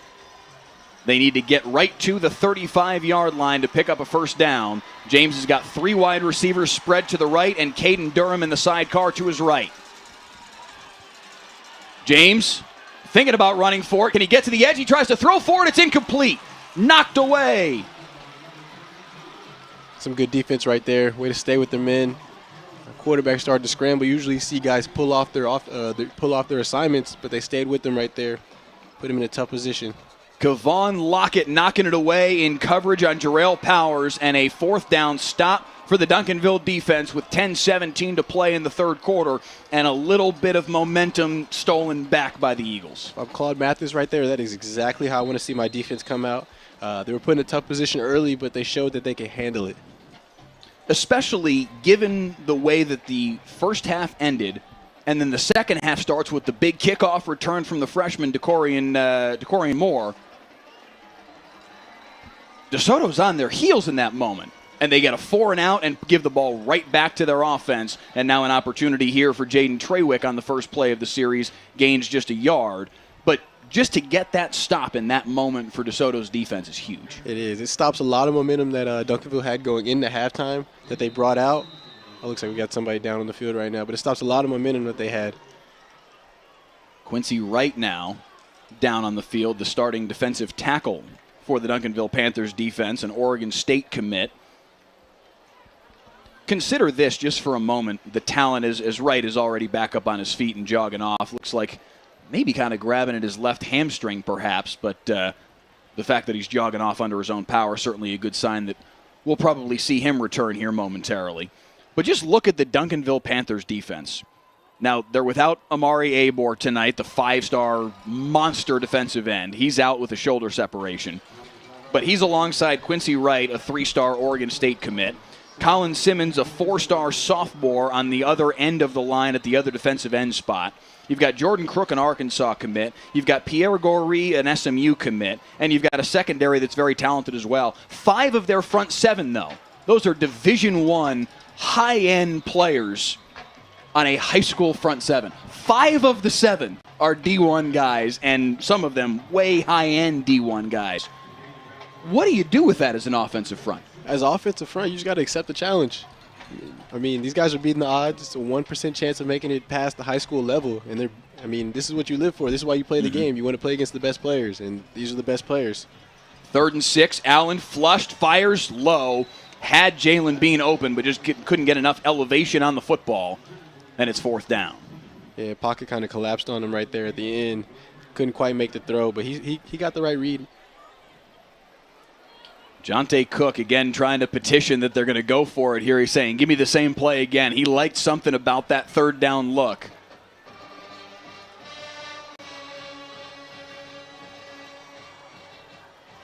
I like that DeSoto's trying to get the ball out in space, open up the passing game a little bit. Hopefully that can open up the running game for them, because this front seven is amazing. DeSoto's going to punt it away, though. Again, Matt Allen on a line drive up the near sideline. That'll bounce out of bounds inside the 20. And Duncanville takes it back. With the 21-14 lead, Duncanville gets the stop to answer DeSoto's stop, and they take it back. Looks like they're just feeling each other out beginning of this half. The exact opposite of what happened last half.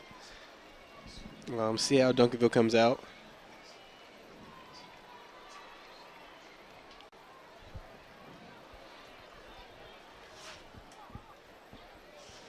I would like to see if Duncanville will go back to that outside zone play they've been running. It certainly started working for them there in the second quarter, and they started popping some big gains. Their offensive line has been moving some bodies tonight. And Caden Durham and Malachi Medlock have been the beneficiaries of that. So imagine the practices with these guys. There's talent all over the field. Motion man there is Vincent. And the handoff will go here up the middle in the hands of Medlock. Give him 3 on the first play of the series. Glad to see him come out in the second half. Don't think the ankle is affecting him too much right now. Looks like he did get it retaped.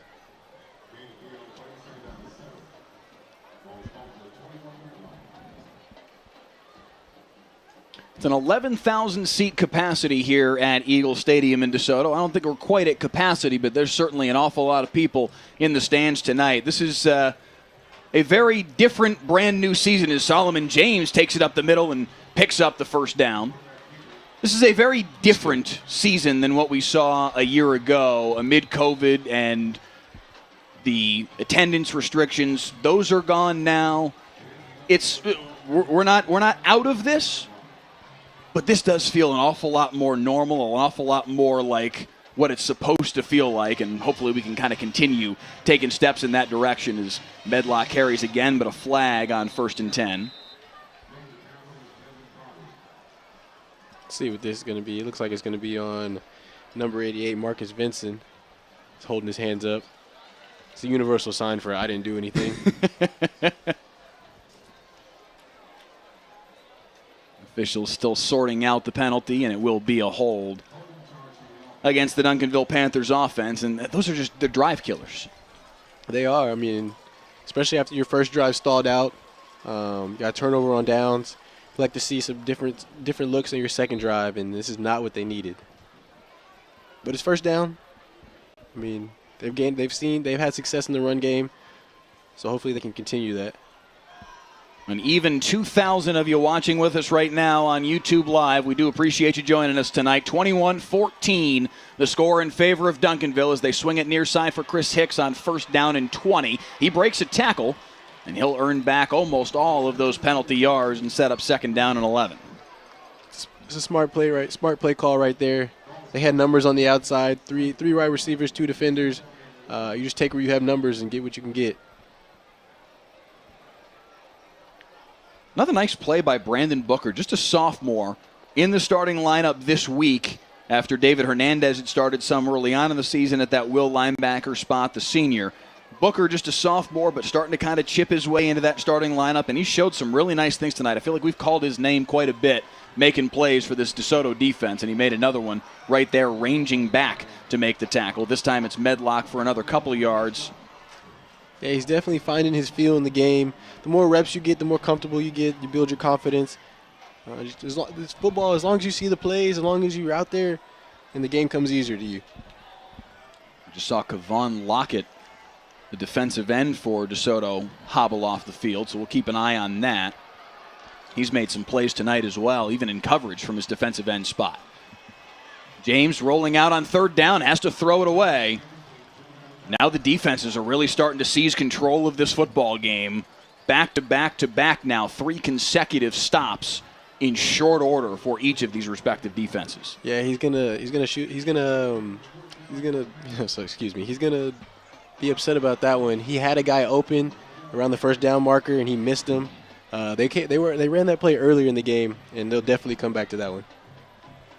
So 4th and 5 now, and out comes Armando Benitez to punt it away. And it's Jamarion Ravenel, who we saw have a very nice punt return earlier in the game, deep to return, but this one's nowhere near him, way out of bounds. Where are they going to spot this one? Still running forward is the line judge, and right at the 30-yard line is the answer. Beg your pardon, the field judge. So 1st and 10 DeSoto, down 21-14. They've kind of stemmed the tide from a momentum perspective, and now it's just, all right, now you got to go make something happen.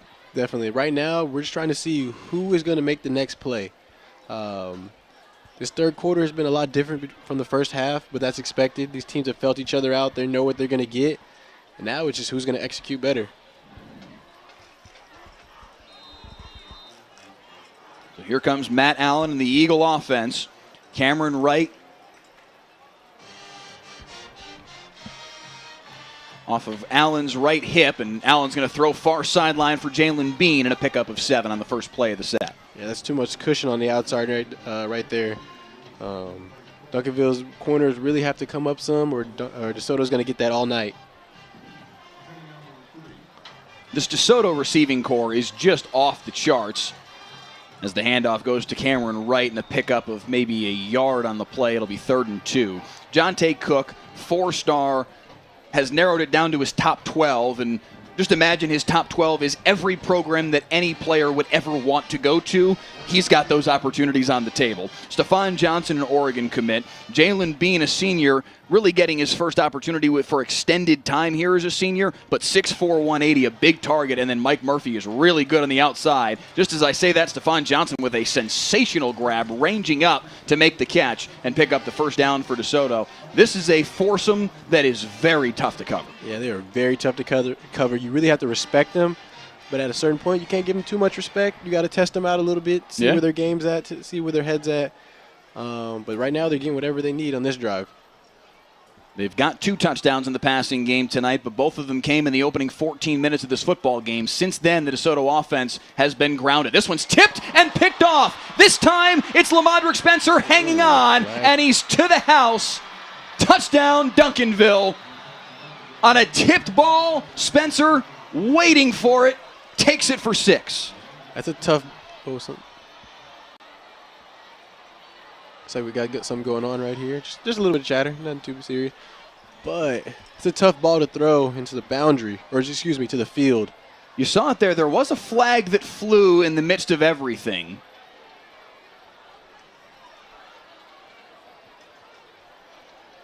It certainly looked to be after the interception. Interesting to see. I wonder if it was before the ball was thrown, after, during the return maybe. A lot of discussion for our officiating crew right now. That flag was thrown just moments after the interception was made, but certainly after the change of possession. I have no doubt of that. Looks like DeSoto's offense is still in the field, so it's going to be a big call right here.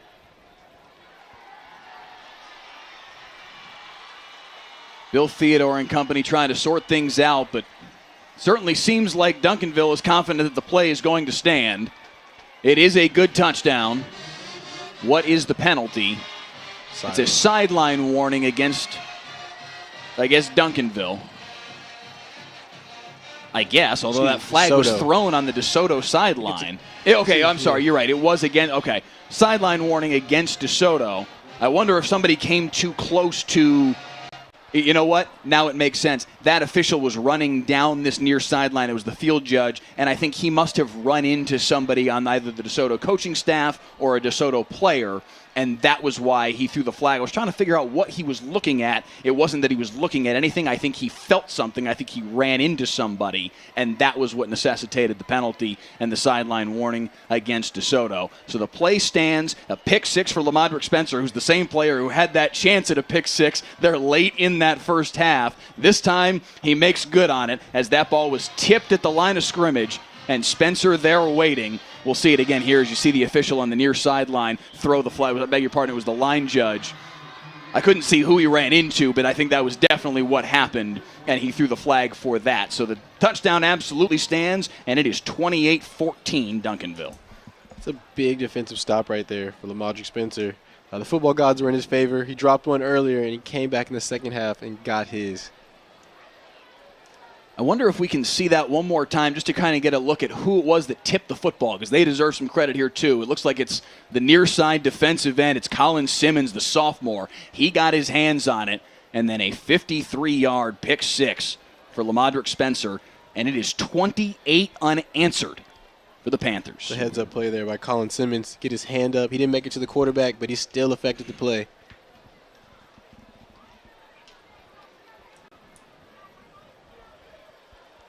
Now, if you're DeSoto, you really need to answer.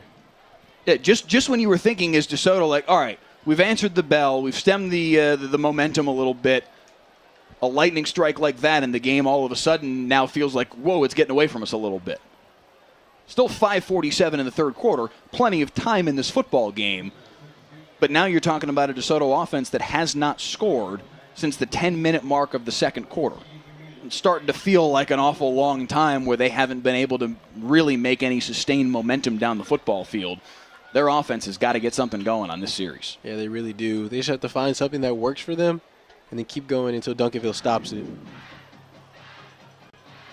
Meanwhile, we're inching closer and closer to a historic moment tonight as Duncanville's head coach Reginald Samples sitting on 299 wins. He could be 17 minutes and 47 seconds away from becoming the 13th member of the 300-win club in Texas high school football history. From the 1-yard line on the kickoff return out to the 19 in the hands of Ravenel. And Matt Allen and company, fresh off of the pick six, the tipped interception by Lamadrick Spencer, now have to answer the bell, and it's Ravenel that's down after the play here. Looks like he tried to get up and didn't have the strength in his legs to get up. Hopefully it's nothing too serious. Certainly looks like what you'd think is working out a cramp. Get one more look at his return here to see if there was anything that indicated what happened to him. He did kind of go down before he even really was all that contacted. And yeah, stood up kind of awkwardly and went right back down. So those are always scary moments when when it looks at least somewhat non-contact. But it certainly looked like they were just working out just a strain. Or that didn't look good the way that he went down. You certainly hope it's nothing more than a cramp. But of course, we heard Tony Romo say that when Dak Prescott was down on the field. And that was very clearly not a cramp. So we'll see what the situation here is for Ravenel. But you hope that he'll be okay. He is, for the most part, under his own power as he walks off to the near sideline for the Eagles. And that in and of itself is a good sign. It'll be 1st and 10 for DeSoto from the 19-yard line. 5:42 here in the third quarter. And now the Eagles have got to find an answer. Allen, play action, turns around into a face full of defenders, but he gets it off.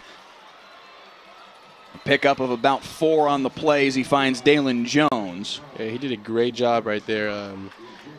There's a man in his face, number 34, Donovan McPhail. Was right in his face, and he still got the ball off. So I feel like he settled down a lot this half. Yeah, he was very poised in that moment where a younger player might have gotten sped up by that unnecessarily. Right into the teeth of the defense on that one as Anthony Gray, the senior, makes the play. It's been a really physical game down there today.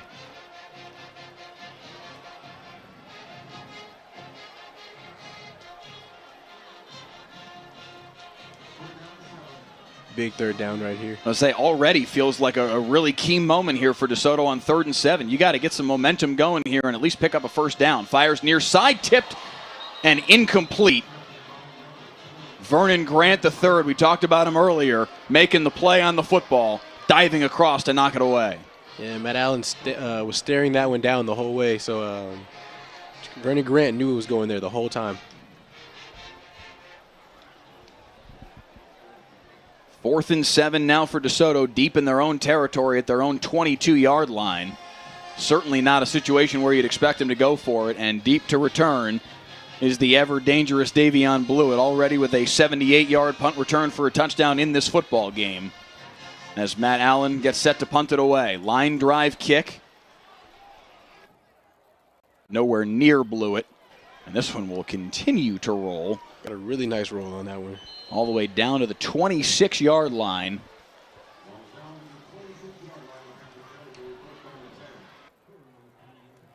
That's a 62-yard punt for Matt Allen.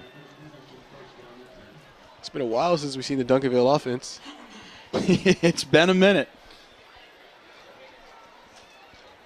But out comes Solomon James and company, now staked to a 21-14 lead thanks to the Lamadrick Spencer pick six. It's been an awful long time since it was 14-0 DeSoto. That feels like an eternity ago. It does, it does. I want to see how they fit Malachi Medlock into this drive right now. I mean, they have the lead. No point in taking too many risks. Not a whole lot of running room there. That was Jameer Willis, the sophomore backup quarterback, on the football field for the first time tonight. I certainly didn't see anything happen with Solomon James. This may just be a change of tempo here for the Duncanville offense to get Willis on the field. There was a little bit of a quarterback battle before the season. So it's Willis at a shotgun here on 2nd down and a dozen after the loss of 2. Handoff for Medlock, fights his way back just beyond the original line of scrimmage, and it'll be 3rd and long. 2,100 and change of you with us right now on YouTube Live. Please drop a comment in the live stream feed on that little chat bar to the right side. Let us know where you're tuning in from. We've had people tuning in from all over the country, all over the world over the course of, this is now our 4th season of streaming high school football broadcasts here at WFAA. Let us know where you're tuning in from across the country, across the world, tuning in to see perhaps a grandson or a nephew, perhaps tuning in to see the band or the drill team earlier tonight at halftime. Let us know who you're tuning in to see and where you're watching from tonight here on Friday Night Football. Mike Leslie and Julius Lewis here with you from DeSoto's Eagle Stadium. The number 7 Duncanville Panthers, 1-1 on the year, looking for win number 2 and win number 300 for head coach Reginald Samples with a 28-14 lead on the number 20 team in the state in 6A. The DeSoto Eagles 2-1 on the year in both teams' first game of the season in District 11 6A play. A beautiful night here in mid-September in DeSoto, Texas. This is everything you want out of a high school football game, out of a Friday night in Texas. Beautiful night, 2 fantastic football teams, talent all over the field, and what has also been a pretty darn good football game, too. Yeah, you couldn't draw it up any better than this. Perfect weather, perfect teams. It's a great night overall. So another spot here for the Duncanville defense. 3rd and 9 and a chance to get off the field. Back comes Solomon James here on 3rd down. He fires deep up the seam. He's got DeCorian Moore behind the defense, but he overshot him. Just a tad bit overthrown. He had the right idea. That was the right read to make. Just got to connect it. Another look at it here. James stepped into the throw, but just couldn't find the freshman sensation, DeCorian Moore. And now Duncanville has to punt the football away. This has been all defense in the second half. The only score we've seen in the second half was a defensive score, the Lamadrick Spencer pick 6. Fair catch called for, dropped. Loose ball, who's got it? Duncanville thinks they have it, and they do. The fumble recovery by Demarion Coleman on the special teams miscue by DeSoto, and another huge play as Duncanville creates another turnover. Ooh, he's got to get all the way under that one. Stephon Johnson just couldn't quite squeeze it, and you can see the anguish on his face right there. You can hear the Deville chants from the Duncanville sideline right now. 28 straight points from the Duncanville Panthers. And a chance to add to it here.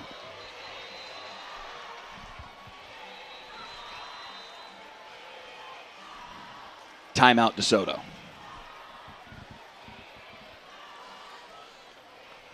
Looks like Claude Mathis is bringing his team up right now. This is honestly, I like that timeout. Yeah. This is the really crucial point of the game right now.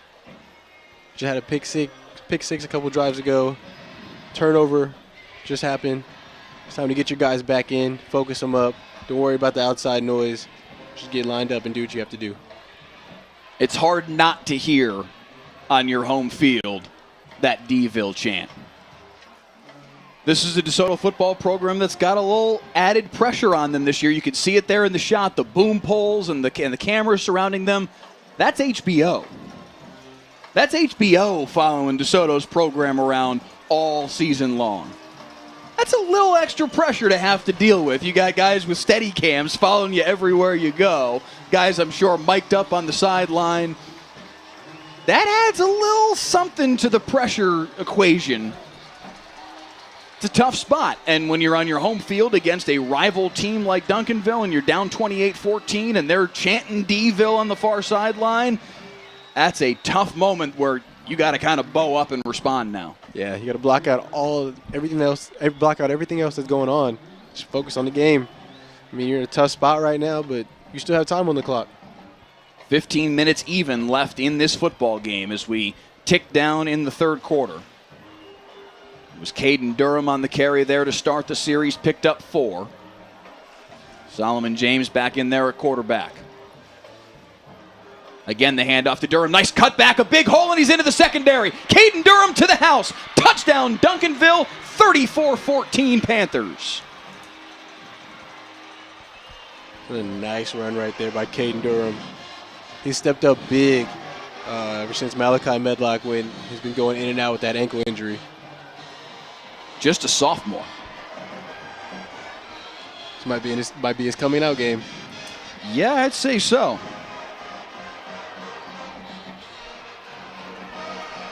34 unanswered points, and look at him picking up Caden Durham on the sideline.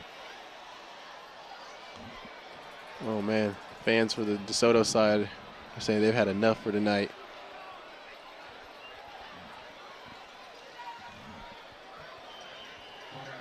"35 straight points from the Duncanville Panthers to answer an early 14-0 stretch from DeSoto. Caden Durham with his second touchdown run of the football game. And it is all Panthers. It is. At the end of the day, I mean, DeSoto's down a couple scores right now, but Claude Mathis is really going to see what his team's built like.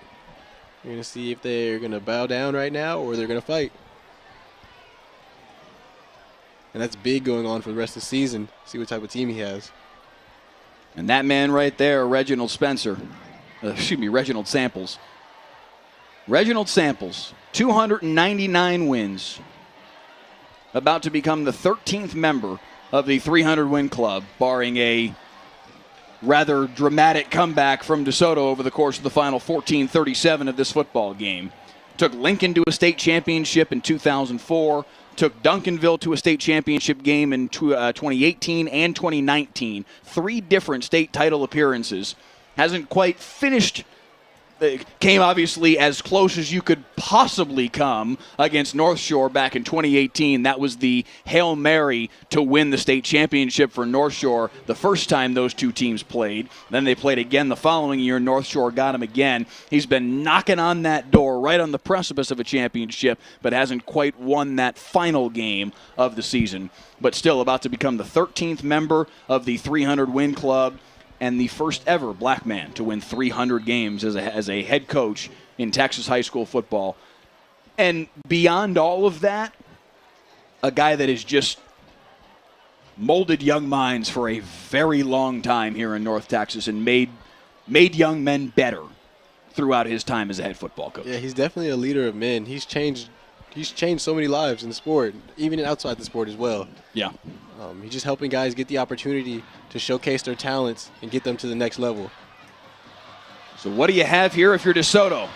Mike Murphy says a decent kickoff return out to the 30-yard line. I think he wanted a lot more than that. He came flying up the near sideline, and now he's a little bit hobbled and goes down.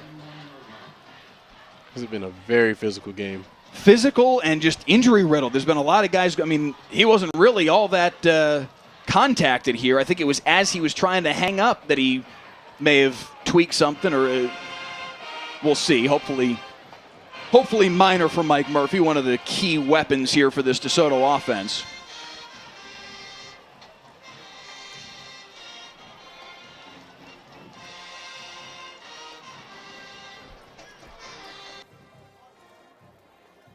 Motion man is Johnson.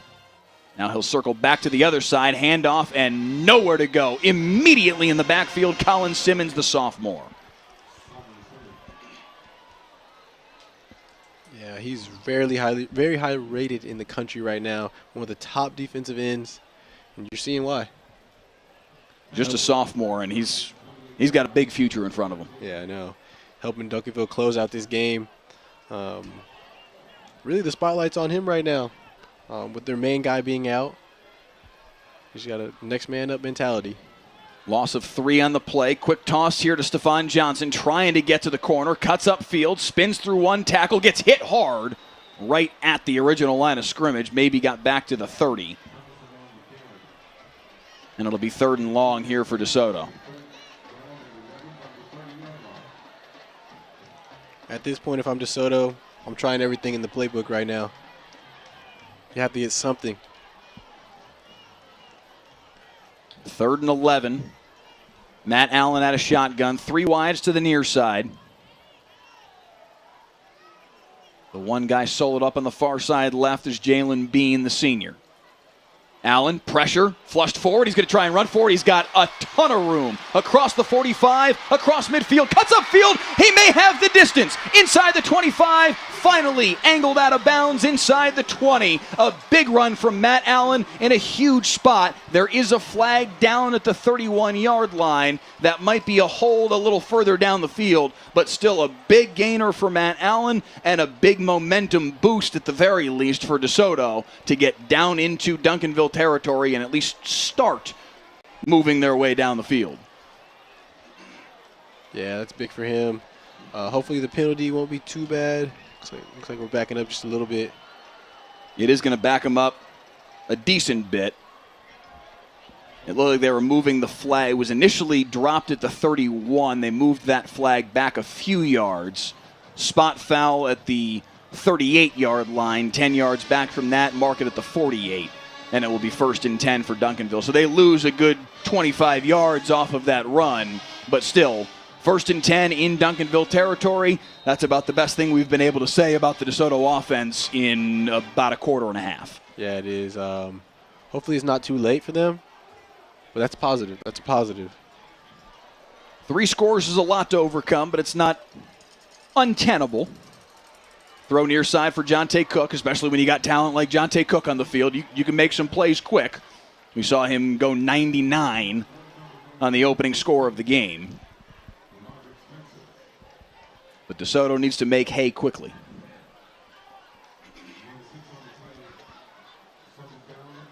Final 3/4 of a minute here in the 3rd frame. Allen, quick throw left side. Stephon Johnson makes the first man miss, can't make the second man miss, and taken down for a loss of a yard.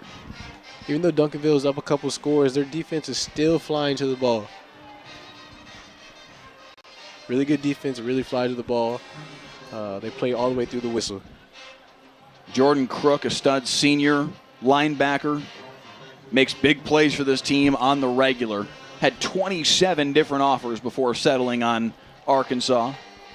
Pierre Goree, a junior SMU commit, had 18 offers before committing to stay local and hang out on the hilltop. He's on the opposite side playing linebacker. 3/4 in the books, 35-14 Duncanville. Can DeSoto find a comeback here in the final frame? We'll be back on Friday Night Football.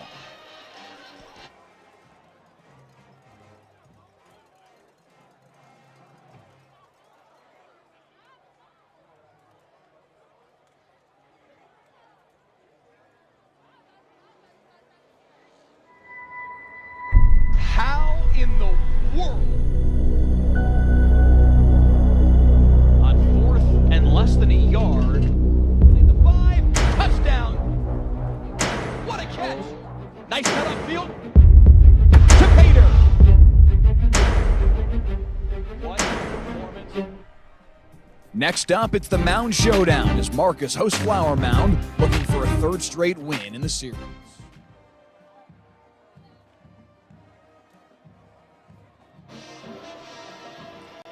As we welcome you back here to DeSoto, Texas, 35-14 the score in favor of Duncanville. And there you saw it just a moment ago. Next week's broadcast here on Friday Night Football, the Mound Showdown.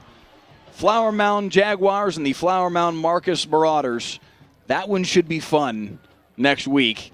Two teams with really good quarterbacks. Really, really good quarterbacks.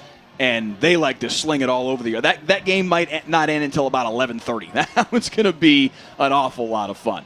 Start of the 4th quarter, DeSoto football, and Matt Allen flushed immediately, got the throw away, and slings it out of bounds. And it'll be 4th down and 6 here for DeSoto. I think in this spot, you've got no choice but to go for it and try and continue at least efforting to make something happen. Yeah, I mean, it's not looking too well for DeSoto right now. I'm not trying to call it game as of right now, but that's where it's looking towards. It certainly doesn't look good for DeSoto right now. Need a 4th down conversion here at the very least. Allen with 2 wides to either side. Have to get to the 38-yard line. Flush forward, he's going to try and run for it again. He'll have it and then some. Slides down at the 34-yard line. 1st down DeSoto. If anything, in your Claude Mathis, you're noticing that your quarterback can help you out in the run game a lot. Yes, he can. So going forward, that might be something they do more often. Got a little bit of scooch to make something happen, especially when you see those C's part in front of you. And obviously, Duncanville lined up in a man look. You get those backs turned to you, and you can create an awful lot of yardage. 1st and 10 at the 35. Allen slings near side for Johnson. Makes a man miss inside the 30. Steps out of bounds at the 26-yard line. Close to 1st down yardage. Man, he is fast. They will give him the 1st down, just barely.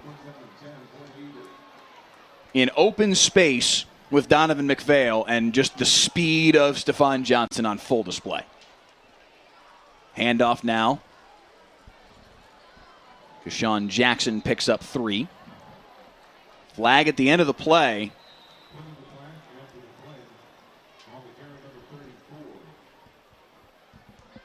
I didn't see what necessitated the flag. It certainly seemed like it was post-play.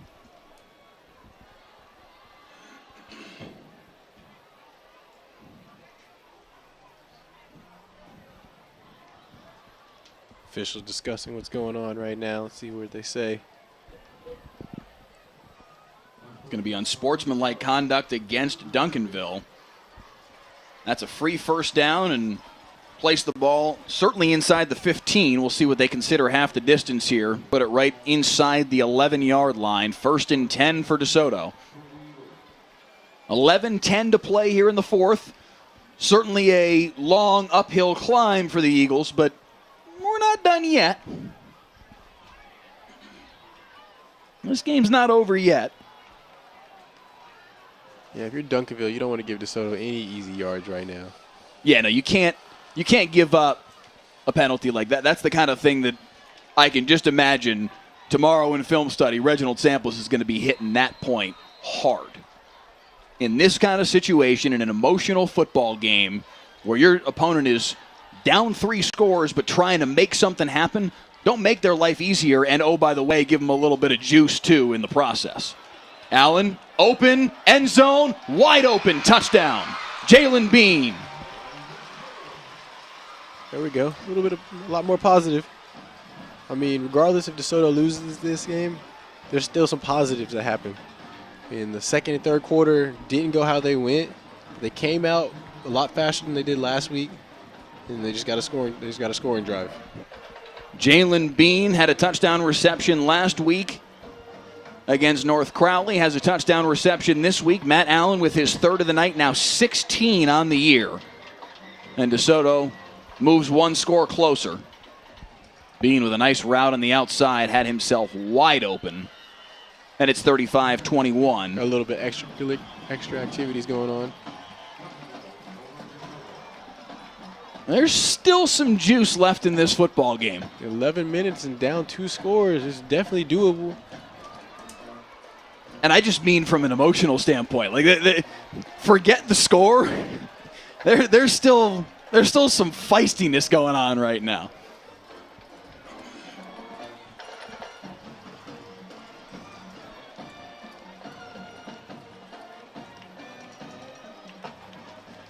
We will be joining the WFAA news audience in just a few minutes as part of the Sportscast. Joe Trahan live out at the North Crowley, the North Forney game. Jonah Javad live at Rockwall Highland Park, and they'll check in with us here in about 5 or 6 minutes to get an update here on Duncanville DeSoto as well. So we'll check in with them in just a little bit.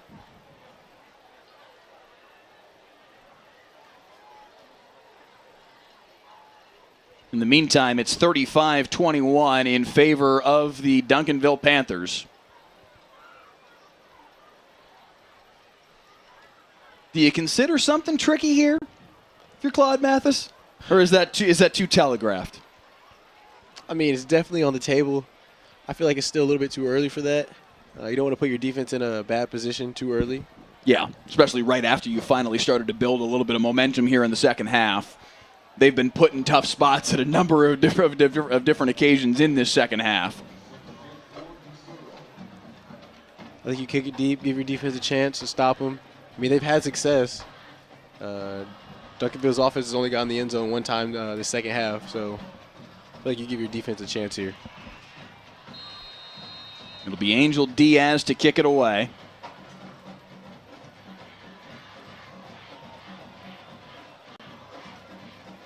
Davion blew it deep for the Duncanville Panthers. 10:55 left. And Blewett will take it from the 23-yard line. He's already got a 78-yard punt return for a touchdown today. Spins through 2 tacklers and takes it out to the 35.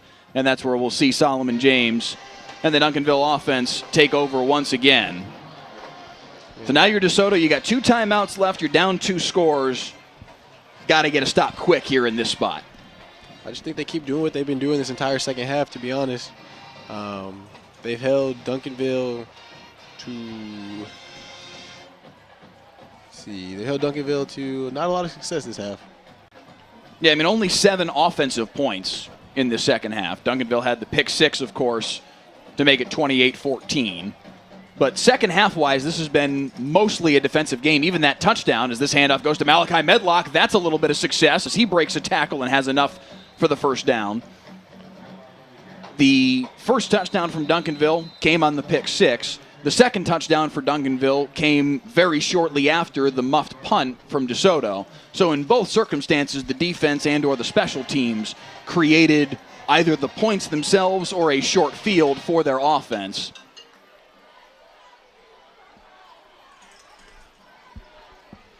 Yeah, turnovers. Turnovers will do it for you. You got to capitalize on them. So 1st and 10 from the 46. Handoff Medlock. Flag at the snap. False start.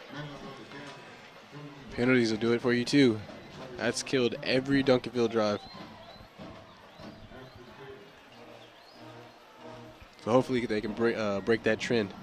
Yeah, that's another thing that you got to imagine Reginald Samples is going to focus rather heavily on over the course of this weekend and getting ready for the balance of their schedule. Next week, they play Waco Midway, a bye week on October 1st, and then Mansfield Lake Ridge, Waxahachie, Cedar Hill on the road, Mansfield on the road, and Waco to round out their district schedule. Medlock on the carry again, back to the 46-yard line to earn back those 5 penalty yards, and it's 2nd and 10.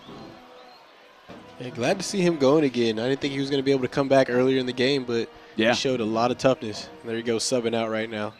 He and Caden Durham have switched off back and forth, but both have had a lot of success in this football game. And this is prime time for the two of them to just eat that clock for Duncanville. There we go, a little bit of misdirection. Durham with nowhere to go, though, a loss of a yard. 3rd down and 11 now. Tackle made by Jordan James. Looks like we got another cramp on the field right there. It's Ravenel. We've seen him go down once already tonight.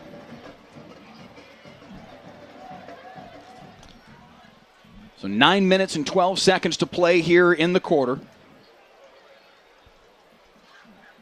It's a big 3rd down coming up.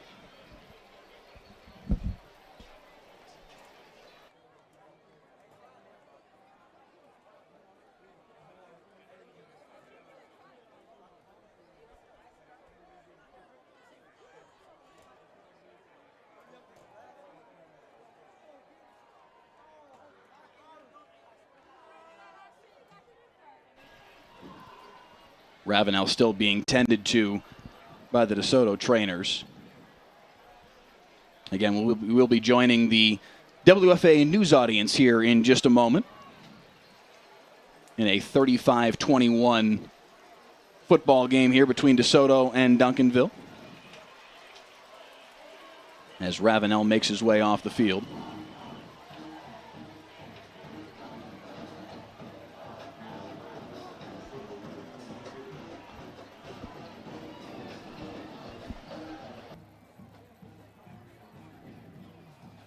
Third down and 11 forthcoming here for Duncanville.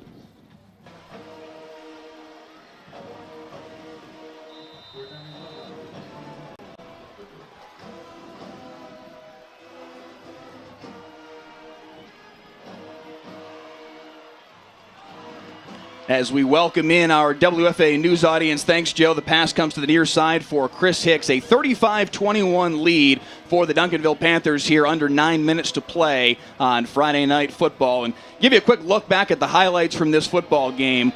DeSoto jumped all over them. Matt Allen to Stephon Johnson, a 7-yard touchdown pass. It was 14-0 DeSoto, but Duncanville has controlled this football game ever since. Davion blew it with a 78-yard punt return for a touchdown here to make it 21-14. They led 35-14. They lead 35-21 now here with 8:30 left in the fourth, and the Panthers have the football trying to eat some clock as the handoff goes here to Caden Durham. Nice tackle made by Jordan James. DeSoto trying to get the football back here and give their offense an opportunity. If you want to watch this game, join us on the WFAA YouTube channel, Duncanville and DeSoto, here on Friday Night Football. Joe, back to you. 2nd down and a dozen. 8 minutes even now here in the fourth quarter. And Julius, I mean, this is you can't let them keep eating clock here if you're DeSoto. Got to bow up and make a stop here shortly. Yeah, time is really precious right now. It looks like they're going to make a play right here. Nice move by Caden Durham to at least make that not be a complete disaster of a play for Duncanville. He made a couple of guys miss there and wiggled his way back close to the line of scrimmage. He looked like he was dead right about there, but that little inside move to evade Jamari Lay at least helped make that play a little bit closer to a net zero. Yeah, he did a great job of staying in bounds right there, keeping that clock running. That's the other big thing. It's another big 3rd down. DeSoto let Duncanville off the hook last one. Let's see what they can do this time. 3rd down and 11. Duncanville converted on the last 3rd and 11. This time Solomon James trying to get there, and he will. 1st down Duncanville. Solomon James with a huge carry, and another chunk of time will burn off the clock. Looks like we got someone down right there. Looks like number 56, Cameron Williams. Williams, the starting right tackle, an Oregon commit. He went down there at the end of the play. Didn't really see anything from the angle I was looking at. That's a big body, too. 6'7", 350. See if we can get another look at it here. You see him pulling around. Athlete. Wonder if did he get rolled up on here? He took a misstep with that right foot. That right foot just didn't quite plant, I think, the way he wanted it to. Glad to see him walking out the field right now, though.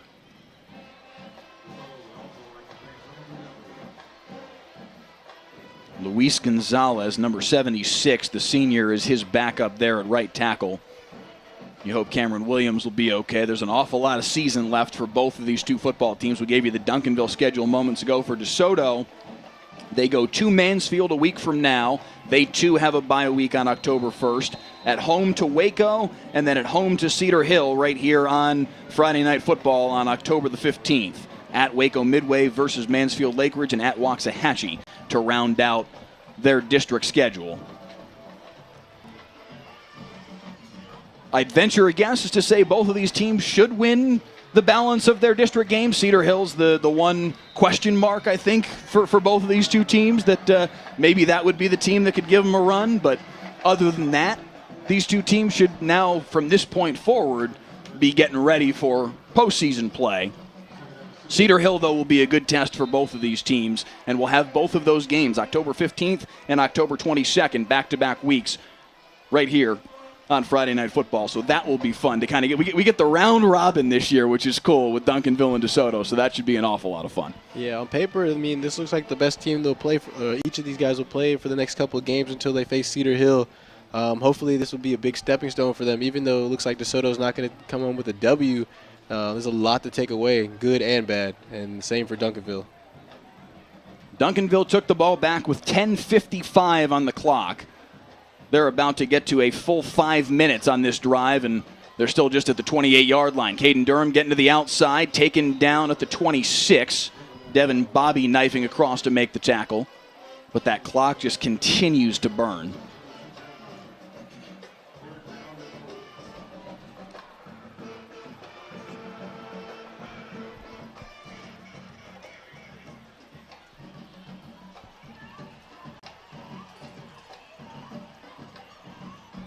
Making some subs right now. Looks like Malachi Medlock came back into the game.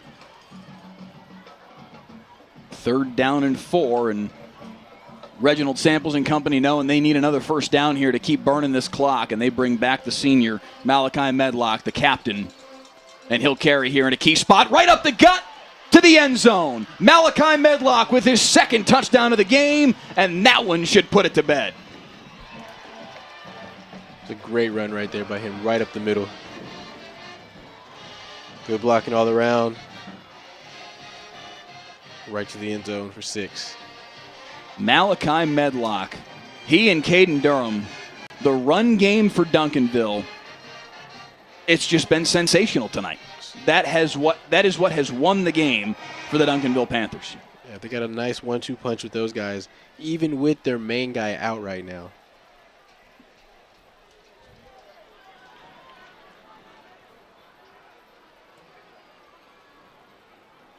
.509 to play here in the 4th. A little miscommunication there on the PAT, but they're still able to put it through. And it's 42-21 in favor of the Duncanville Panthers. They have outscored DeSoto since the midpoint of the second quarter, 42-7. Very dominant performance by Duncanville.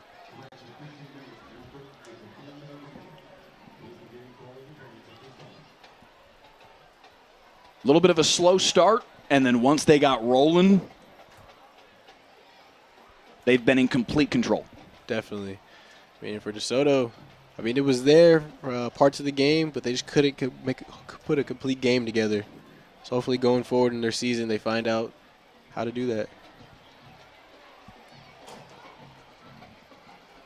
Reginald Samples.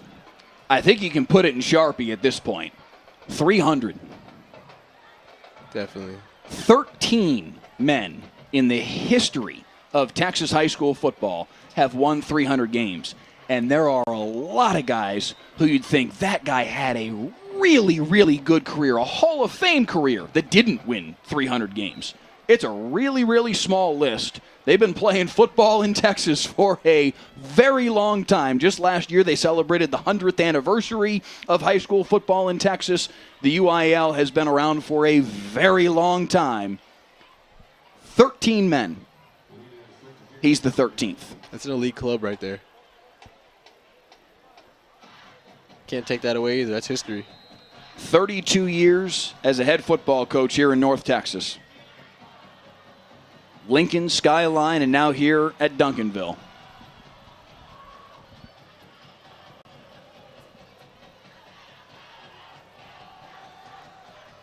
Winning on average just about 10 games a year. That's hard to do.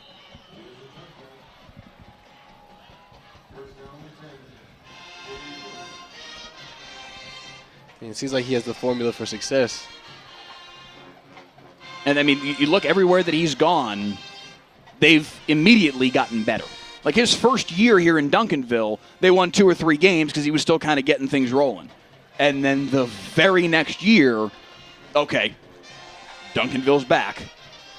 State championship appearances, deep runs in the playoffs every single year. Number 7 in the state right now. Dominant performance tonight. Dominant. But wipe out the first 14 minutes of the football game, and this has been all Duncanville. Allen flushed forward. Hit as he throws. Somehow that ball got through. They're going to say incomplete. Stephon Johnson not able to squeeze it for long enough. There's a lot of positives to take away from Allen's game. The one interception, I won't count that against him. It got tipped. Yeah, that's not really on him as much. Yeah, but I mean, he showed that he can handle pressure. We talked about the run game for Duncanville. Stat lines updated now. Malachi Medlock, 23 for 160 and 2 touchdowns. Caden Durham, 13 for 120 and 2 touchdowns. Combined 36 for 280 and 4 touchdowns. That's Murphy dominant. makes the catch on the sideline. And again, it got to go back to the offensive line and just the cavernous holes that they have opened up in this football game for Medlock and Durham. And they have capitalized in a big way. I wrote my notes last night. Whoever controls the line of scrimmage is most likely going to win this game.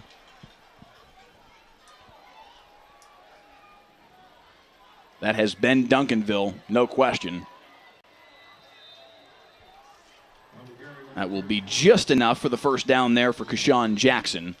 But with 4:43 to play and a lot of the DeSoto side emptied out here at Eagle Stadium, this one is just about in the books. A fantastic performance from the Duncanville Panthers. Allen flushed forward and sacked. Ball out. They're going to say that is a fumble, and it is Panther football, and another turnover created by this Duncanville defense. Yeah, besides the first 14 minutes of this game, Duncanville has been amazing in all 3 phases of the game. They have a score on offense, defense, and special teams. Usually when you get a score on all 3 phases of the game, you are most likely going to win the game. They're going to win this one. 42-21 the score with 4:19 left.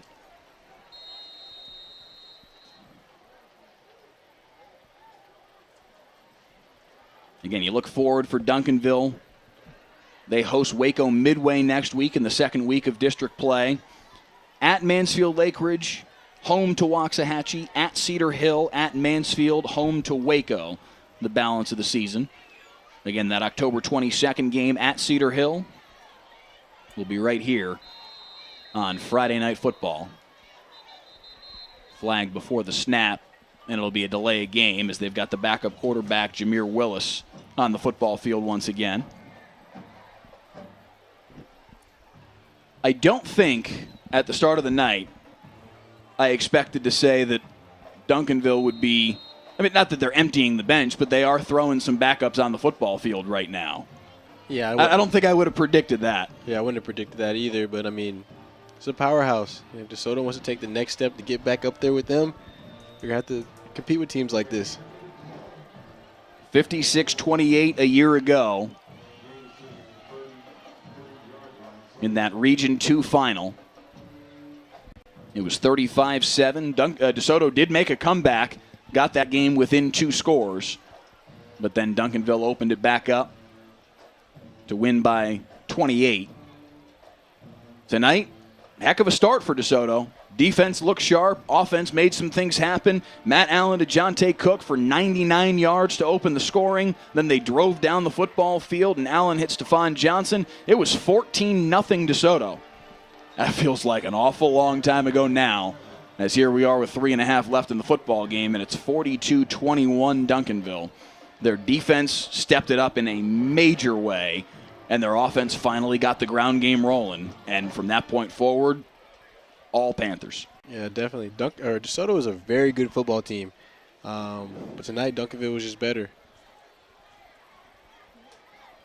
I feel like experience and returning starters had to play a lot in the outcome of this game. Third down here. Willis is going to carry. Shows his speed to get to the outside. Picks up the first down. DeSoto the rest of the way at Mansfield next week. The bye week on October 1st. Home to Waco, home to Cedar Hill, at Waco Midway, home to Mansfield Lake Ridge, and at Waxahachie to round out their district schedule. Again, that game on October the 15th, right here at DeSoto's Eagle Stadium once again against Cedar Hill, we will have here on Friday Night Football, the 4th consecutive season that the folks here at DeSoto and Cedar Hill have been kind enough to have us out to broadcast their football game. It is fun every year. I'm sure it will be again this season. First year we did the broadcast, it was back in, let me see if I can do my math correctly here, 2018, a 32-17 win for Cedar Hill right here on this field. The next year, the 2019 game was ridiculous, a 28-27 win for Cedar Hill. DeSoto was down 28-21 in the final minute of the football game, connected a deep ball up the far sideline to L.J. Arnold to get into scoring territory. Then a crazy sequence where there may have been a penalty, maybe there was, it was a wild sequence where the officials were trying to sort things out. Anyway, long story short, they decide, all right, there's 2 seconds left on the clock, and DeSoto's going to have one more opportunity as Willis carries close to first down yardage once again, and he'll have it. It'll be 1st and goal for Duncanville. Finally, the officials sort this whole thing out and decide, all right, DeSoto's going to have one more shot at this. 2 seconds on the clock, even though it looked like the clock had expired, but the officials decided no, at this point it should have stopped. So put 2 seconds on the clock, first down for DeSoto at about the 21-yard line, I want to say. And sure enough, they hit L.J. Arnold for a touchdown. We're thinking, holy smokes, we're going to overtime. They did it. Claude Mathis and company decided, you know what? We're going for 2. We're on the road. We want to make one play, decide we're going to win this football game right here and get out of Dodge with a win. And the ball went through the receiver's hands. They had a play set up that certainly looked like it had a chance to work. It went through the receiver's hands, incomplete. And Cedar Hill won it on that 2-point conversion failure, 28-27. That game was just absolutely bonkers. Another sideline warning here, this time against Duncanville. Last year's game, DeSoto Cedar Hill was its own brand of crazy. Caden Salter, the quarterback from Cedar Hill, went off. 6 touchdowns, passing and throwing combined, and he just was unstoppable, leading Cedar Hill to a 3rd straight win in the rivalry. This year, DeSoto, no doubt, looking for a little bit of revenge. As we've hit the final minute here in regulation between Duncanville and DeSoto. One more look at next week's matchup here on Friday Night Football. Flower Mound Marcus hosts Flower Mound in the battle, in the Mound Showdown, I should say. That one should be an awful lot of passing of the football. Both quarterbacks from those two teams are really, really talented. We're going to see them slinging it all over the yard next week. Excited to see that. Kind of the exact opposite of what we got tonight. There's a lot of rushing yards put on the field tonight. Willis is trying to put an exclamation mark on this one as he carries it out of bounds. 24 seconds left to play. He's trying to get in the end zone. Everybody else got their points. I'm trying to get mine too. It looks like they dumped the Gatorade on Coach Samples tonight for his 300th win. As they should, man. 300 wins for Reginald Samples. Just 20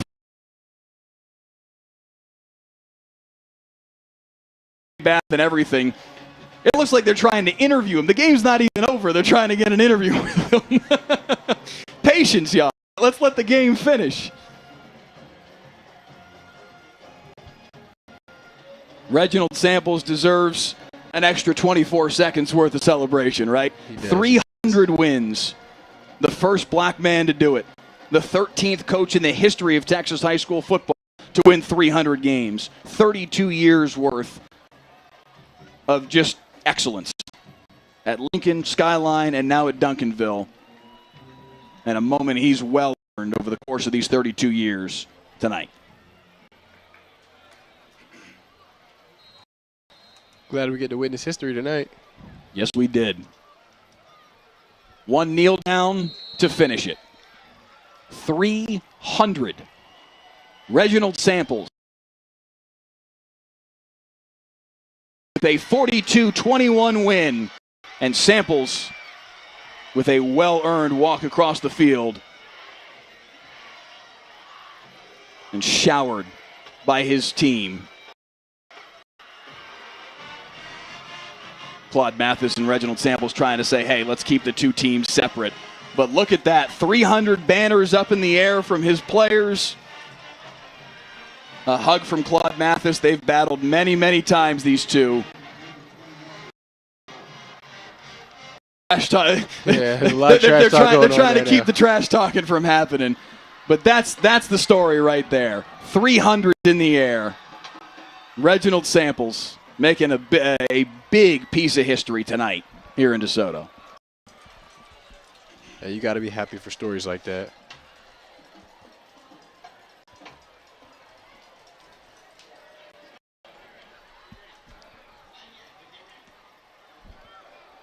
Every camera in Texas is on Reginald Samples right now. For a good reason. 300 wins. And a dominant one tonight against the DeSoto Eagles, one of their prime rivals. And they did it most round tonight, Julius. 340 of their 384 yards coming on the ground.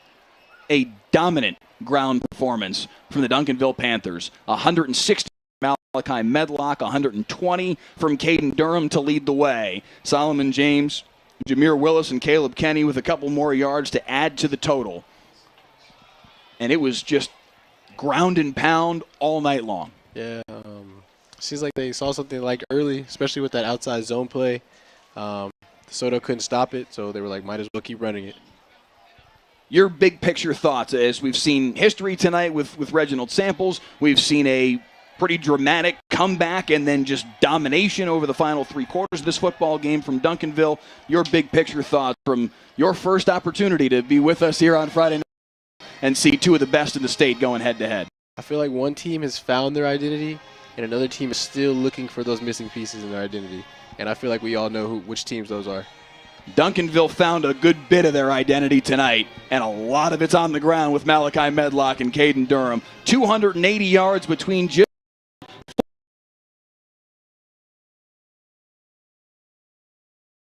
dominant win for the Duncanville Panthers as Reginald Samples notches 300 wins in his legendary career at Lincoln, Skyline, and now at Duncanville. For our entire Friday Night Football crew, Director Clay Marshall, photographers Raul Garcia and Dwayne Watkins, Digital Coordinator Nick Blackhall, Julius Lewis alongside Leslie. So long from DeSoto, where the final score one last time is 42-21 in favor of the Duncanville Panthers. All our Friday Night Football broadcasts streamed live in perpetuity on the WFAA YouTube channel.